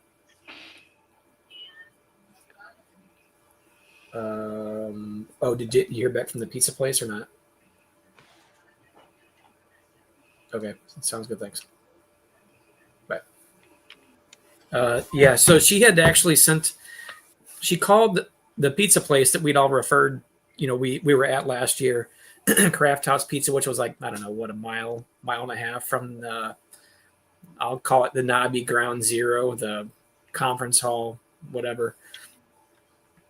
And so she reached out to him and called him. That they hadn't been very good about getting back to her. She did get an email back finally from one of the managers after calling and trying to get in touch with someone. And they were looking to know how many pizzas that we were wanting. And we actually said, well, more like, what are you going to offer to us? Give us an idea of how that's going to look as far as cost and such. Because we thought maybe what we could do is use that some pizzas as a finger food too. Maybe we can't have like, enough pizza for everyone to have like a full meal, but, coupled with some other things there, it could be a nice snack or something, was kind of the idea behind it. So, but that just kind of depends on what everybody wants to donate. I mean, there's no push for it. People don't have to. But we were saying, hey, we'll do whatever everybody's interested in doing, just trying to facilitate it. That's all we were looking to do. Kind of led by the group, really, is what it boils down to. Yeah. So she's still waiting to hear back on that. They've not been great as far as the response. So as soon as we find something out about that, we'll let you all know in regards to potential pizza. And there's been a handful of more donations, I think, and things of that nature, but there's not been any big push on any area. Okay. And she got the paperwork I sent yesterday. I'm assuming yes. For EMB. Hey. Oh, I'm assuming she did. Okay. I'm not 100%. Do you remember what email you sent it to? Was it via The Honeybees? one that she had on the paperwork. Hang on a second, I'll tell you.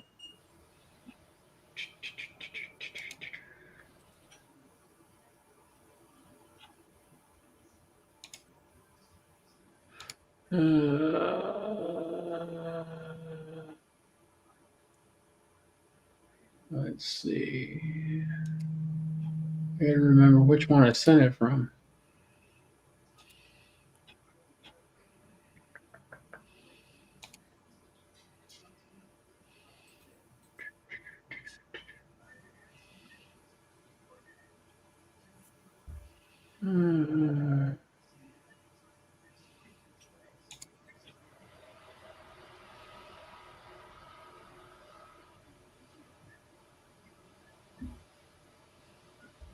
See, Friday was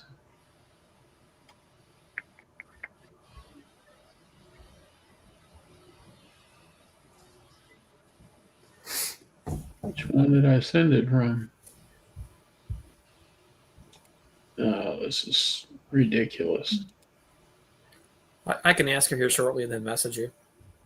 Yeah, that'll work.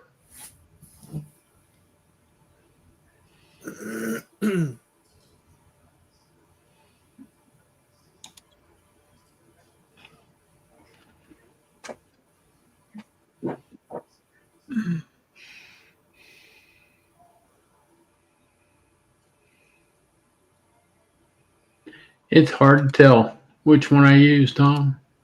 I've got 4 of them. I know that's why I have to ask, which one did you send it to? Yeah. Which one did you send it from? I don't know. Just ask her if she got it. She'll know what you're talking about. Because I made a donation. I just text her. I don't know if what she's doing. She was making dinner. I think she's finished though, but I'm not sure what she was doing. I'm gonna head on out, guys. I'll talk to y'all later. All right, Brad. Thanks for coming in, buddy. Yeah. We'll see you. Yep. See you. So you got anything special coming up? Well, we have something every night this week, if that's what you're asking. Last week was kind of a low key week. This week's a little bit busier for us. Just boring stuff, but I have a board meeting tomorrow night, Wednesday. Missouri's doing a presentation through the Missouri Extension Office, kind of like a continuing education. Yep. And I know the guy who runs that department, and him and I have done a little bit of collaboration together back and forth. This spring, Melissa gave a presentation on selling at farmers market and what that looks like for the Missouri State Extension Office. I think it was this spring sometime. And then so him and I have kind of connected and talked a lot since then and such. But anyway, he put out to me, ask about the ELAP. It's the ELAP API insurance program, and also sales tax, because we actually have, the Missouri has a honey law. So if you're depending on how you're selling honey, you don't have to charge sales tax. And there's a few quirks and stuff in there. It depends on how you sell, is if you have to charge or not, and things of that nature. So I wanted to go to this class to educate myself further in those areas and to understand it a little better. Not saying I would partake in any of those. Obviously, the sales tax thing, that is kind of separate, but any of the ELAP or the API insurance. But I would definitely look into it just to understand what it looks like a little better. Sometimes people will ask you about certain things, and often when it comes to that, I have to say I don't know. So anyway, we're going to go to that on Wednesday night, and then Thursday night. Do any of you guys have any of these farm stores up around your all's neck of the woods called Dicky Bubs? Are those nationwide, or are those just kind of located in the Midwest? Or Never heard of it. Dicky Bub. Dicky Bub's basically like a farm and home. Tractor Supply. Sure. Yeah, we got Tractor Supply. We got Rural King. We've got Tractor Supply and the co-ops. Okay. Well, there may be a smaller one, and I don't know how large it is. I guess I never really paid attention. One called Dicky Bub. They're here, at least in Missouri. I'm certain. I don't know beyond that where they stretch, if it's Midwestern or what. But they actually are doing what they call a ladies' night, and they reached out to Bee Honeybees and said, "Hey, would you all be interested in doing this?" And Melissa said, "Hey, we're going to do this." I said, "No, we're not." I said, "You are going to do this because I am not a lady, so I am not going to participate." Yeah. So anyway, she's going to do that on Thursday, and then Friday morning sometime we have to leave to go to the Illinois State Conference, which is, well, technically they're doing Friday as an all-day honey training council class, which she's not going to do, but she is working the honey show. So that afternoon they have to be there to secretary and steward all the honey show entries coming in, because they're doing you can enter into the honey show that evening, and then they've got some dinner thing going on, and then there's the full day conference on Saturday. So we're going to attend that. That's cool. We'll be going all day on that, but it's only a 2-hour drive from our place, so it's not terribly far. So we come back home Saturday night. So we have something every night this week, so that's okay. Well, so I know I made the announcement earlier. So Cayman Part 2 is November the 10th on my channel next Monday night. So if you didn't get a chance to ask your question on Charlie's show, you'll get another shot at him. So he'll be on at 8 o'clock till the end of the show, I hope. That way everybody gets a chance to ask him their questions. So I'm giving you a heads up, giving you a week to get your questions together. So I like the trivia thing that you did, Bill. That was pretty cool. You should do a couple of those. And I'm not saying, hey, you have to give away $100 gift certificate with each one, but I'm just saying do a couple of those. Those are fun. They get people thinking. Yeah, but the harder the question, the more the gift certificate's worth. Yeah, I can see that. Yeah, when you asked that question, I'm like, boy, I have not been beekeeping long enough to know this answer, and I have not studied history on beekeeping as extensively as maybe I should have. So I honestly did not. I was going to Google search it just to see what it was, but yeah, I mean, there was a bunch of people are like, hey, I don't know, but what's his face came through, so that was good. Yeah. The only reason that I didn't have to look it up is because I lived it. I remember when it came out. Yeah. So, yeah. I could have taken a wild guess at the product and maybe hit it, but as far as the date, there's no way. There is Yep. no way I would have gotten that to save my life. But now I had to look up Europe. I had to look that one up. So you So- said that was October 2020? No, October 30th, 1990 is when Apistan was approved for us here in the U.S. Right, but Europe. It didn't get approved in Europe until June of 2020. That's crazy because that was the year of COVID, and Yeah. everybody locked down like crazy. I mean, what did that start? Yeah. Probably in March, I think. I think that was March when everything started to lock down. Yeah. So JW wants is questioning that now. Come in here, JW. yeah, I'd be interested to know that. Like I said, I've never used the product. I don't know anything about it. I couldn't speak toward it. But the only thing I have heard is what people have said. And like you mentioned earlier, Bill, the Apistan is a forever chemical. And I knew that they realized that was kind of like probably after they started using it for a while, realized they probably shouldn't have been using it at all, right? Yeah. But Because I Apistan get it. didn't last very long. No. No, it didn't last long at all. It's still on the market, but it Oh, didn't okay. last long. So it's Apivar actually made it longer than Apistan did. so it's still EPA approved then. They haven't pulled that label. Yep, it is. Interesting. Do you know of any beekeepers that actually utilize that product? Not anymore. I'm surprised the EPA wouldn't pull the label, but I don't know. Maybe there's some bureaucracy with Well, that. they keep paying for it. Huh. So as long as the EPA is making money, they're not gonna pull the label. True. But you would think that why would they keep paying for it if the product is not selling? So somebody has to be buying it, right?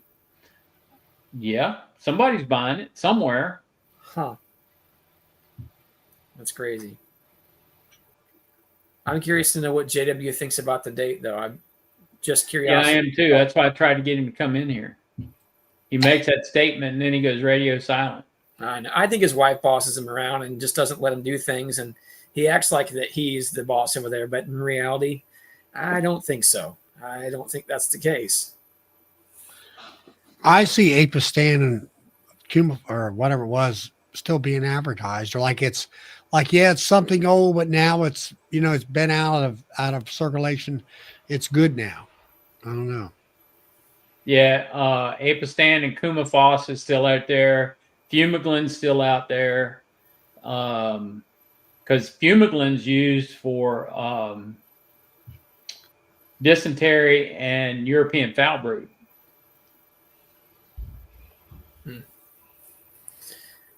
I think And, JW was just being facetious because he's putting an actual time on it. So I'm pretty sure that he's just he's being specious. stirring it. You can't take that guy anywhere. Nope. Rodney, that was my intention, right? Trying to get Yep, it to get a response out of him. Uh-huh. You got to do that.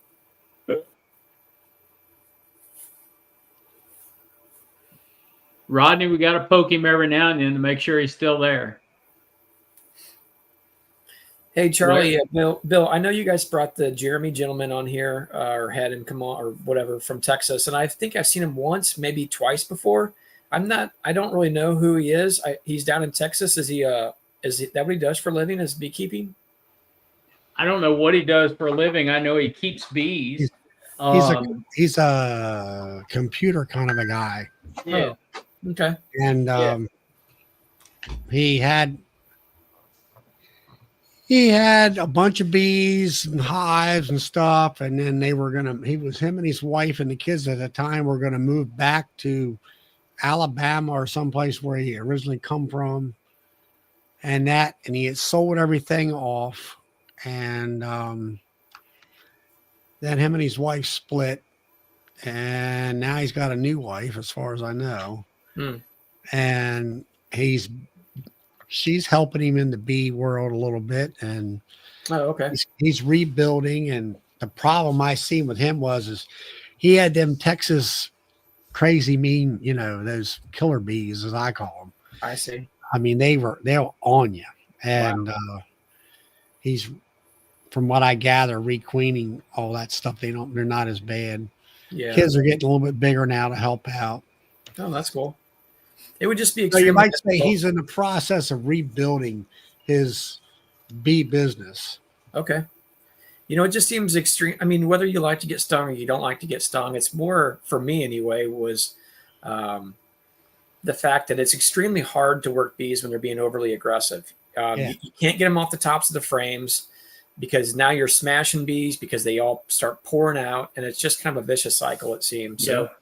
So whether you mind getting stung or you don't mind getting stung is not really the issue that I see. It's more of a trying to manage mean colonies is just hard because and then they go upset every other colony in the yard. So you're trying to work an entire yard and be very efficient in there, and it's hard to do when you constantly have bees trying to get it at you every which way. And then, like I said, they keep pouring to the top of the frames. And I've had a few colonies like that before that we got rid of, Marie Queen, just because it was, you would take some stings and that was fine. But like I said, it's just too hard to manage. And then they fire up every other colony in the yard because they're going to follow you from one to the next. And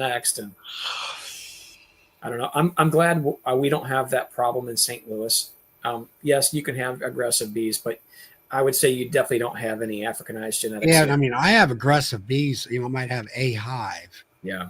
But they're nothing like Jeremy's bees. If you watch his videos, I mean, they're like the attack bees where they're just on him. Yeah. On the suit. They're attacking the suit. Huh. And they're not just flying around. And he's got them, they had that what do you call it, killer bee stuff in the Texas bee. Yeah. And all that. So he's gotten better. That's why he's getting queens from out of state. Yep. Stuff like that. Mm-hmm. Well, I guess the only thing else I got notice is that November the 11th, next Tuesday, next week, is the rollout of the bee smoker. Oh yeah, technical beekeeping. Technical beekeeping. Mm-hmm. Yeah. I forget That's, what he called it. I like Darren's name for it. It was something else. I forget what he called it. But anyway, I think you can put your name on the list. It's supposed to come out in the spring. I already told him to put me on there. Yeah, I think he's doing a pre-sale, and I'm sure he's doing that to generate funds for this whole thing. It's not going to be cheap for him because I think he was not going to 3D print the case for the unit itself. No, he wants to, when it comes to 3D printing versus a injection molding is still way cheaper.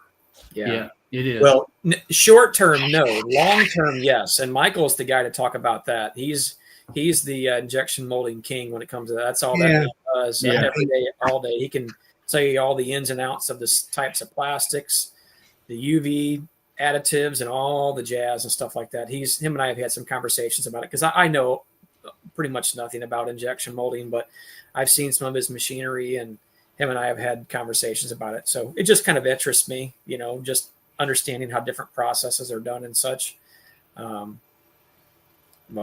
And I know those dyes that they use in there are extremely expensive, even for small parts, it's crazy. But I think when you're doing large production, I think it works out better because you get a better product. And again, the more production you run, the cheaper it gets. Well, I think in my opinion, I think it's an episolist or whatever it is. I call that the middle, the in between. Yeah. Because it's like, for me, it's like, I remember like the History Channel for the back cars, you had the horse and buggy, and then you had the horseless buggy, which has had like a sort of like a stick, like a rudder on a boat, with a little motor or something underneath of it. And then they finally got into, let's say, the Model T and then the Model A, which is kind of like what our cars look like today. Yeah. And it's like you had the date amp smoker, and then you got Epistolas, which was like the horseless buggy. Yeah. And now you got the Model A car, which is this new gun. Yeah. And I'm like, that's the one you want. You know, it's just like Saturday was a perfect example. You go in there and where I had the exit hole in the inner inner cover, and it was bees coming up out of there.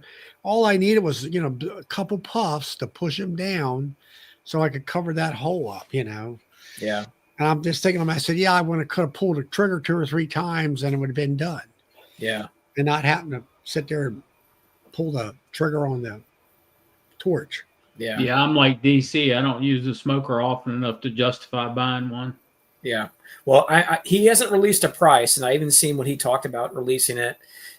I knew the question was going to be asked, so I read the comments and somebody asked it and he didn't answer it. So I'm certain that the cost is going to be significant,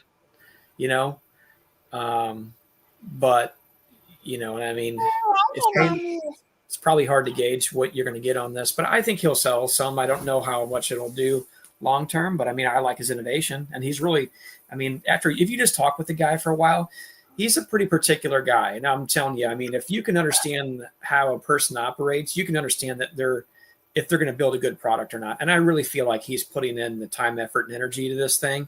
And he really, he did the research to do it right. Yeah. He's had 10 different products. They finally reinvent. Mm-hmm. I really kind of chatted with him last year in February at the Wisconsin show. I had actually a few different conversations with him over a couple of days, and I don't know, we just kind of connected, and I was really interested to what he was doing and started to follow him a little bit and such, and just kind of seeing the evolution of it, and what he was doing. I mean, I don't use the smoker a lot either, but what I don't like is I light the smoker, mm-hmm. and then I come back around and it's out. Yeah.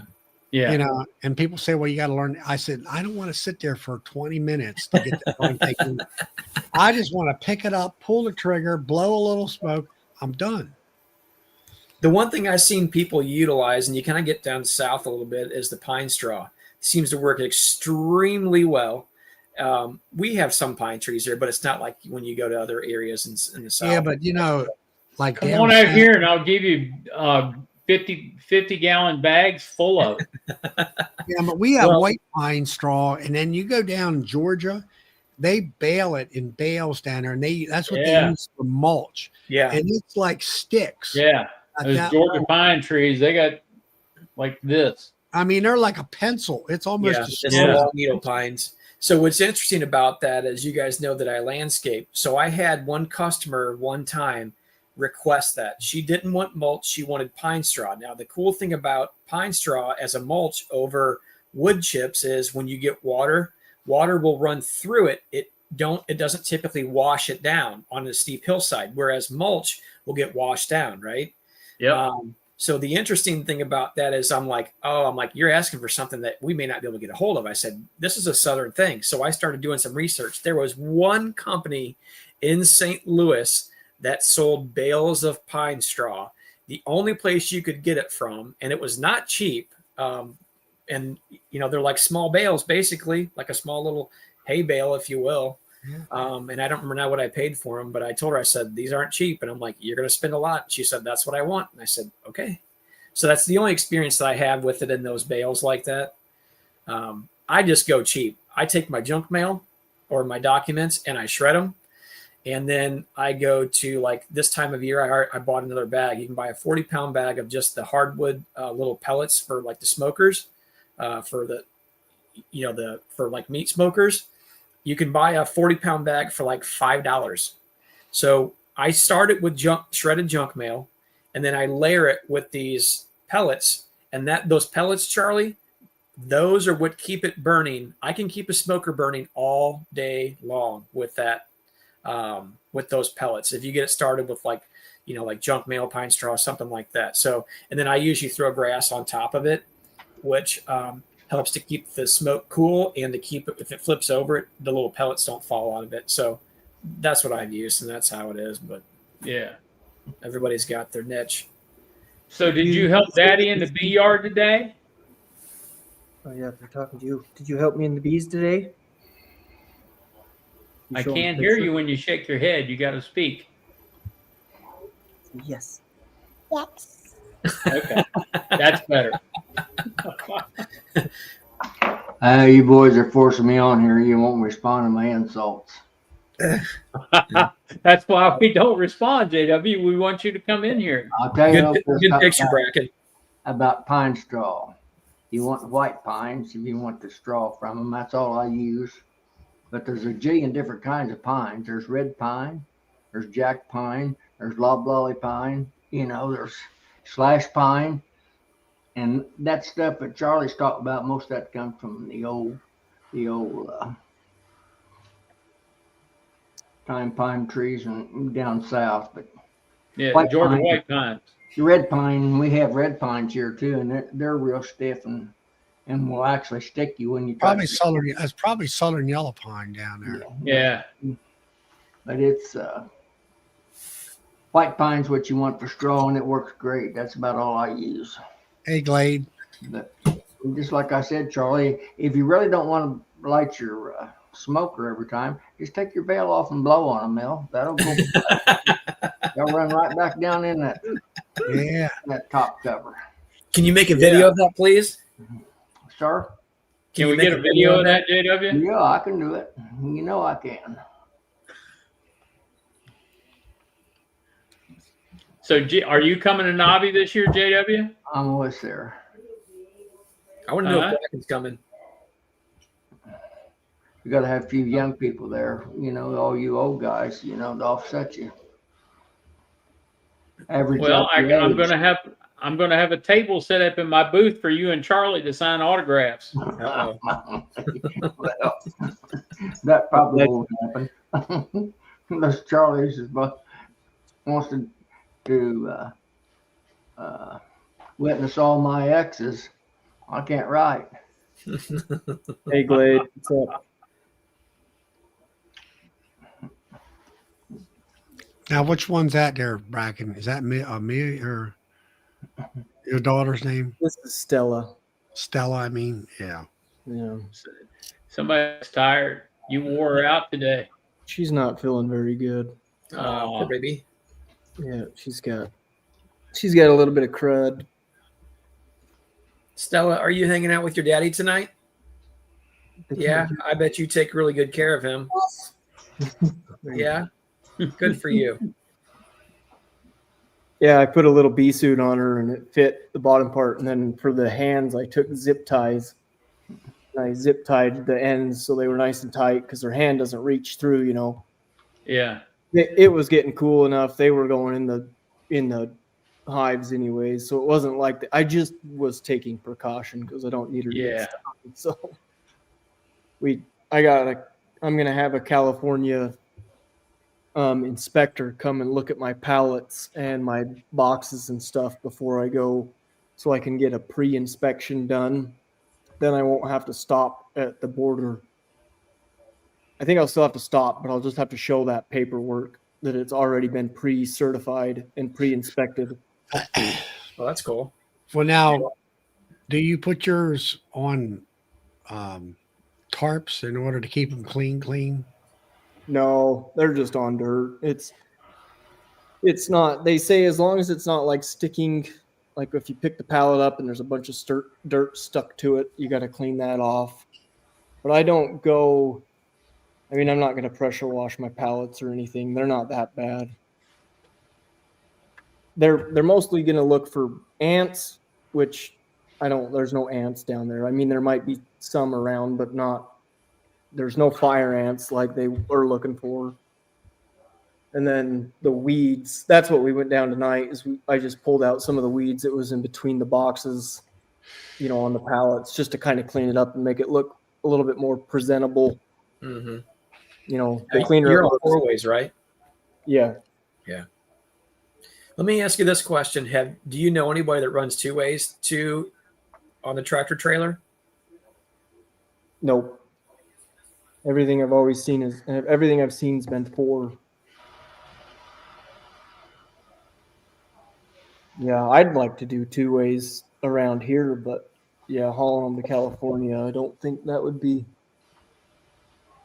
How are you moving your pallets? Use a farm tractor on that or what? Yeah, I just use our little. We have a little Farmall 75C case tractor that I use. It's the littlest one we got. So I gotcha. someday I'll get a skid steer, but Well, I think your tractor will probably be less bumpy.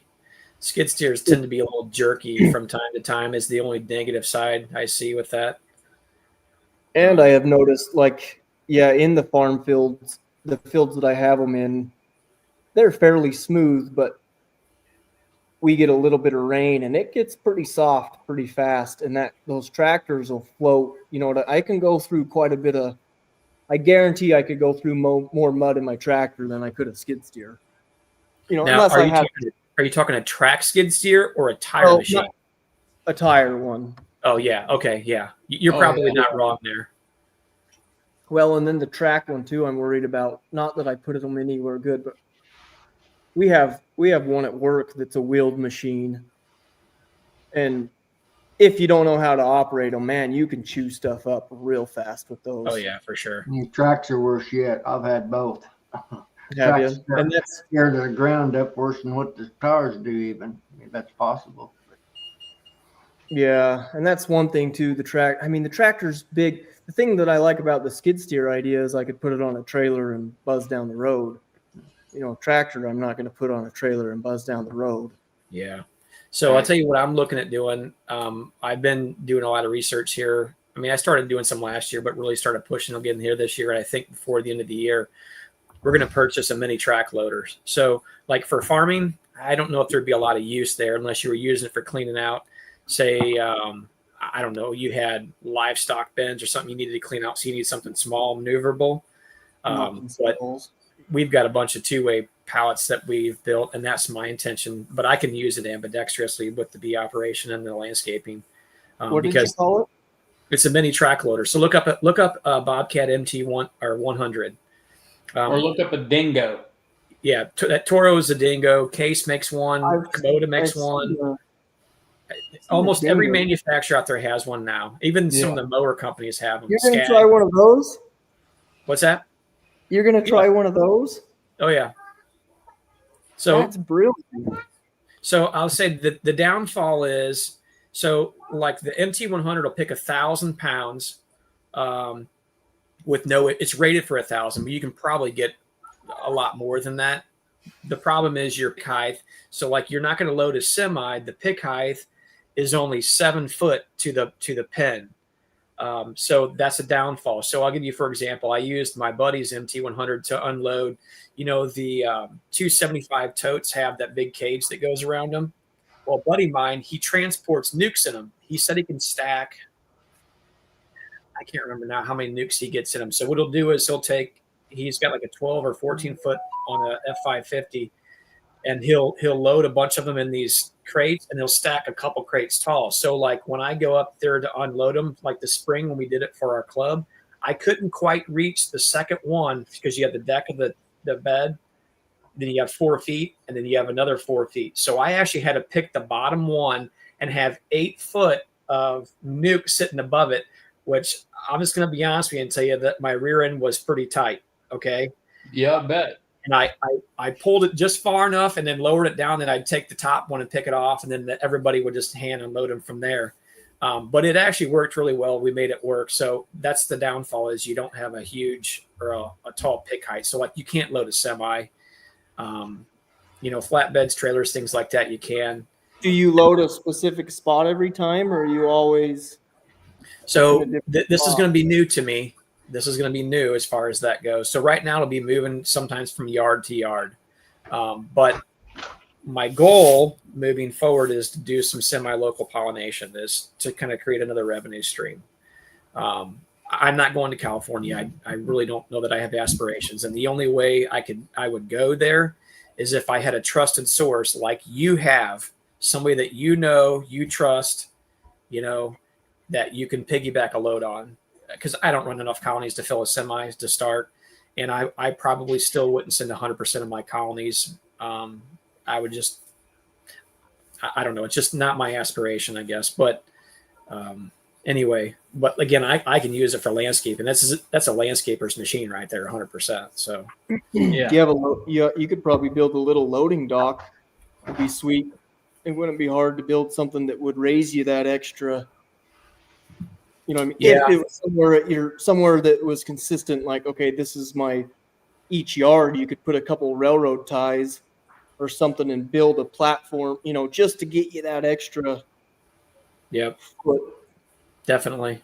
That wouldn't be hard to do. You know, that would be something No. that, Well, my plan was just to load them on a deck over trailer, and then haul them to where I wanted to. And depending on how many colonies would need to be there, maybe they just sit on the trailer, or maybe they get unloaded, depending on the situation or circumstances.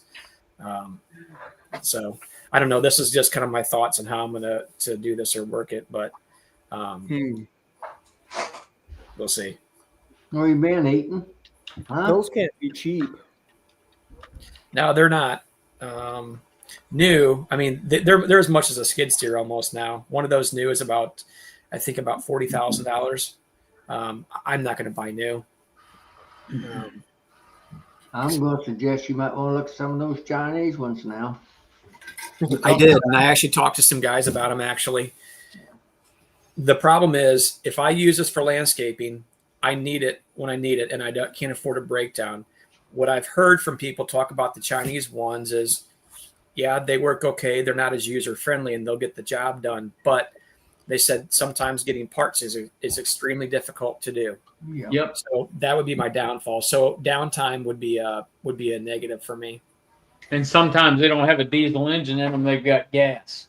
Yeah, there is one Chinese brand that I kind of poked around in a little bit. It actually uses a Kubota engine, believe it or not. Which that one had my interest because we all know Kubota's tried and true. What's that one right there? What are you showing? Get you one of Big those. green, big green. Little green. Little green. What is it, like a 25 or 30 horse? This one says 75 horse. Oh, okay. Yeah, Bigger than- big green. Yeah. Erwin's got him one of those. Got a big little big green. Yeah. What does anybody doesn't Brad with the Faith Apiaries, doesn't he use a little Kubota tractor? He does. Yeah. Yeah. I think it's like somewhere around a 23 or 25 horse. Don't quote me, but yes, he does. And he says it's perfect for his little operations, what he says. That wouldn't be bad for the sake of hauling down. I mean, you could stick that on a little trailer and drag it behind some. The only thing is now you got a little bit more length. Yep. Yeah. Yeah. But those little Kubotas like that, most of them have a backhoe on them. Yeah, go Oilers. Are they winning right now? I think they're playing the St. Louis Blue Guys. St. Louis Blues. Yeah. Are you St. Come Louis? on, man. St. Louis is well, I don't know about this year. I'm kind of a fair weather fan, so I can't speak toward that. You'd have to ask my wife. She's more of a sports nut than I am. I get bored when I watch it unless I'm there at the stadium. Yeah, I'll wait till mid-season, then I start rooting for the Capitals. Wow. Yeah, our tractor's nice, but I would like something a little bit smaller, be a little bit more compact. Yeah.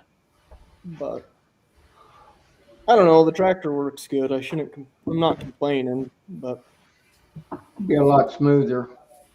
The tractor will be for you, Bracken, than you'll find for the skid steers, I think. You know, they're a little bit. I need to get something. I can't see the forks worth a damn on the front end of the tractor because of the hood. That's the bad about it. Yeah.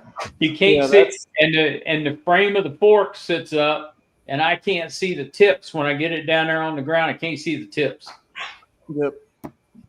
I have been getting to where I go in. I don't know if I can demo this here, but if this is the pallet, instead of trying to hit the holes perfect like that, I'll take it like this and I catch it and then I go like that, and then I can see it gets it up just that extra this much and I can see it, and then I'll just drive this forks in like that. I don't if that makes any sense, but it does. I've done the same thing. You have to be pretty careful though, because you can bleep if those colonies Yep. are. But see, when you're picking up glass, pallets of boxes, pallets of lids, pallets of bottom boards, stuff like that, when you come in like this and you pick it up, it's all going to fall off the other side. Yeah. Yep. So I got to be careful. Yeah. The guys that I see using skid steers to load tractor trailers and such, they put this big fork mast on the front of them, and then they put Bill, what's the wheel they put behind them? It's a free wheel they can actually, Pick it up. Yeah. So basically you don't have the skid part anymore. You're basically a 2-wheel drive with a whatever. Yeah. Yeah, that would be sweet. That's what Matt Walk in the Woods Apiary has. He has one of those. Yeah, I've seen his videos and such. Yeah. The 2 commercial guys here in Missouri, that's what those guys are. Well, I'm sorry. 2 of the 3 are using those too. Yeah.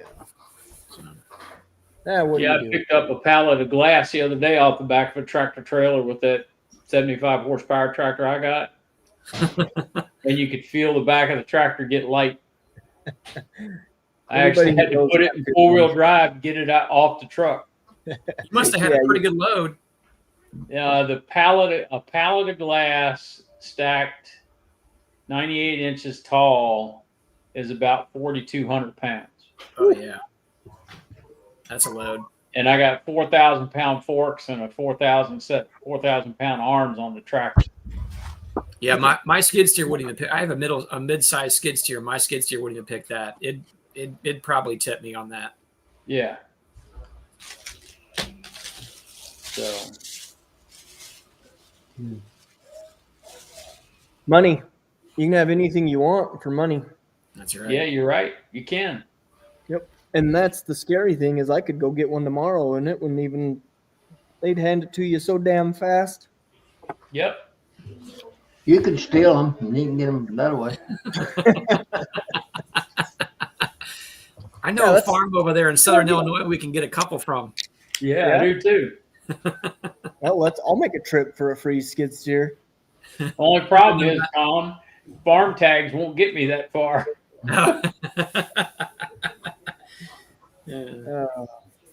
If only, if only. Yeah. Well, it's 23 after 10, so I'm going to announce one more time. You got a week's notice. Cayman's coming on next Monday night. If you have questions and you didn't get them answered on Charlie's show, you got a round 2, so you can get your questions answered. So come on in. Tonight's been good. If you enjoyed the chat tonight, hit the like button. And I will see you Friday night on Charlie's chat. And don't forget about Nancy tomorrow night at 7:30. And Todd, you should be coming on this week, or is it next week, with your late night show? Next week, I think. Yeah, I think it is next week. Well, come on in here and ask it, Todd. Don't be bashful. Oh, he's messing with them. That's what I usually do him, Bill. I think he's just trying to mess around a little bit. Come on in there, old buddy. I'll set you straight. Yeah, come on in here, Todd. You got the the nerve. enforcer's in here tonight. He'll set you straight. Come on in there if you got the nerve, huh? Yep. You're sprouty, you like stink on horse manure. All right. Good night, everybody. Good night.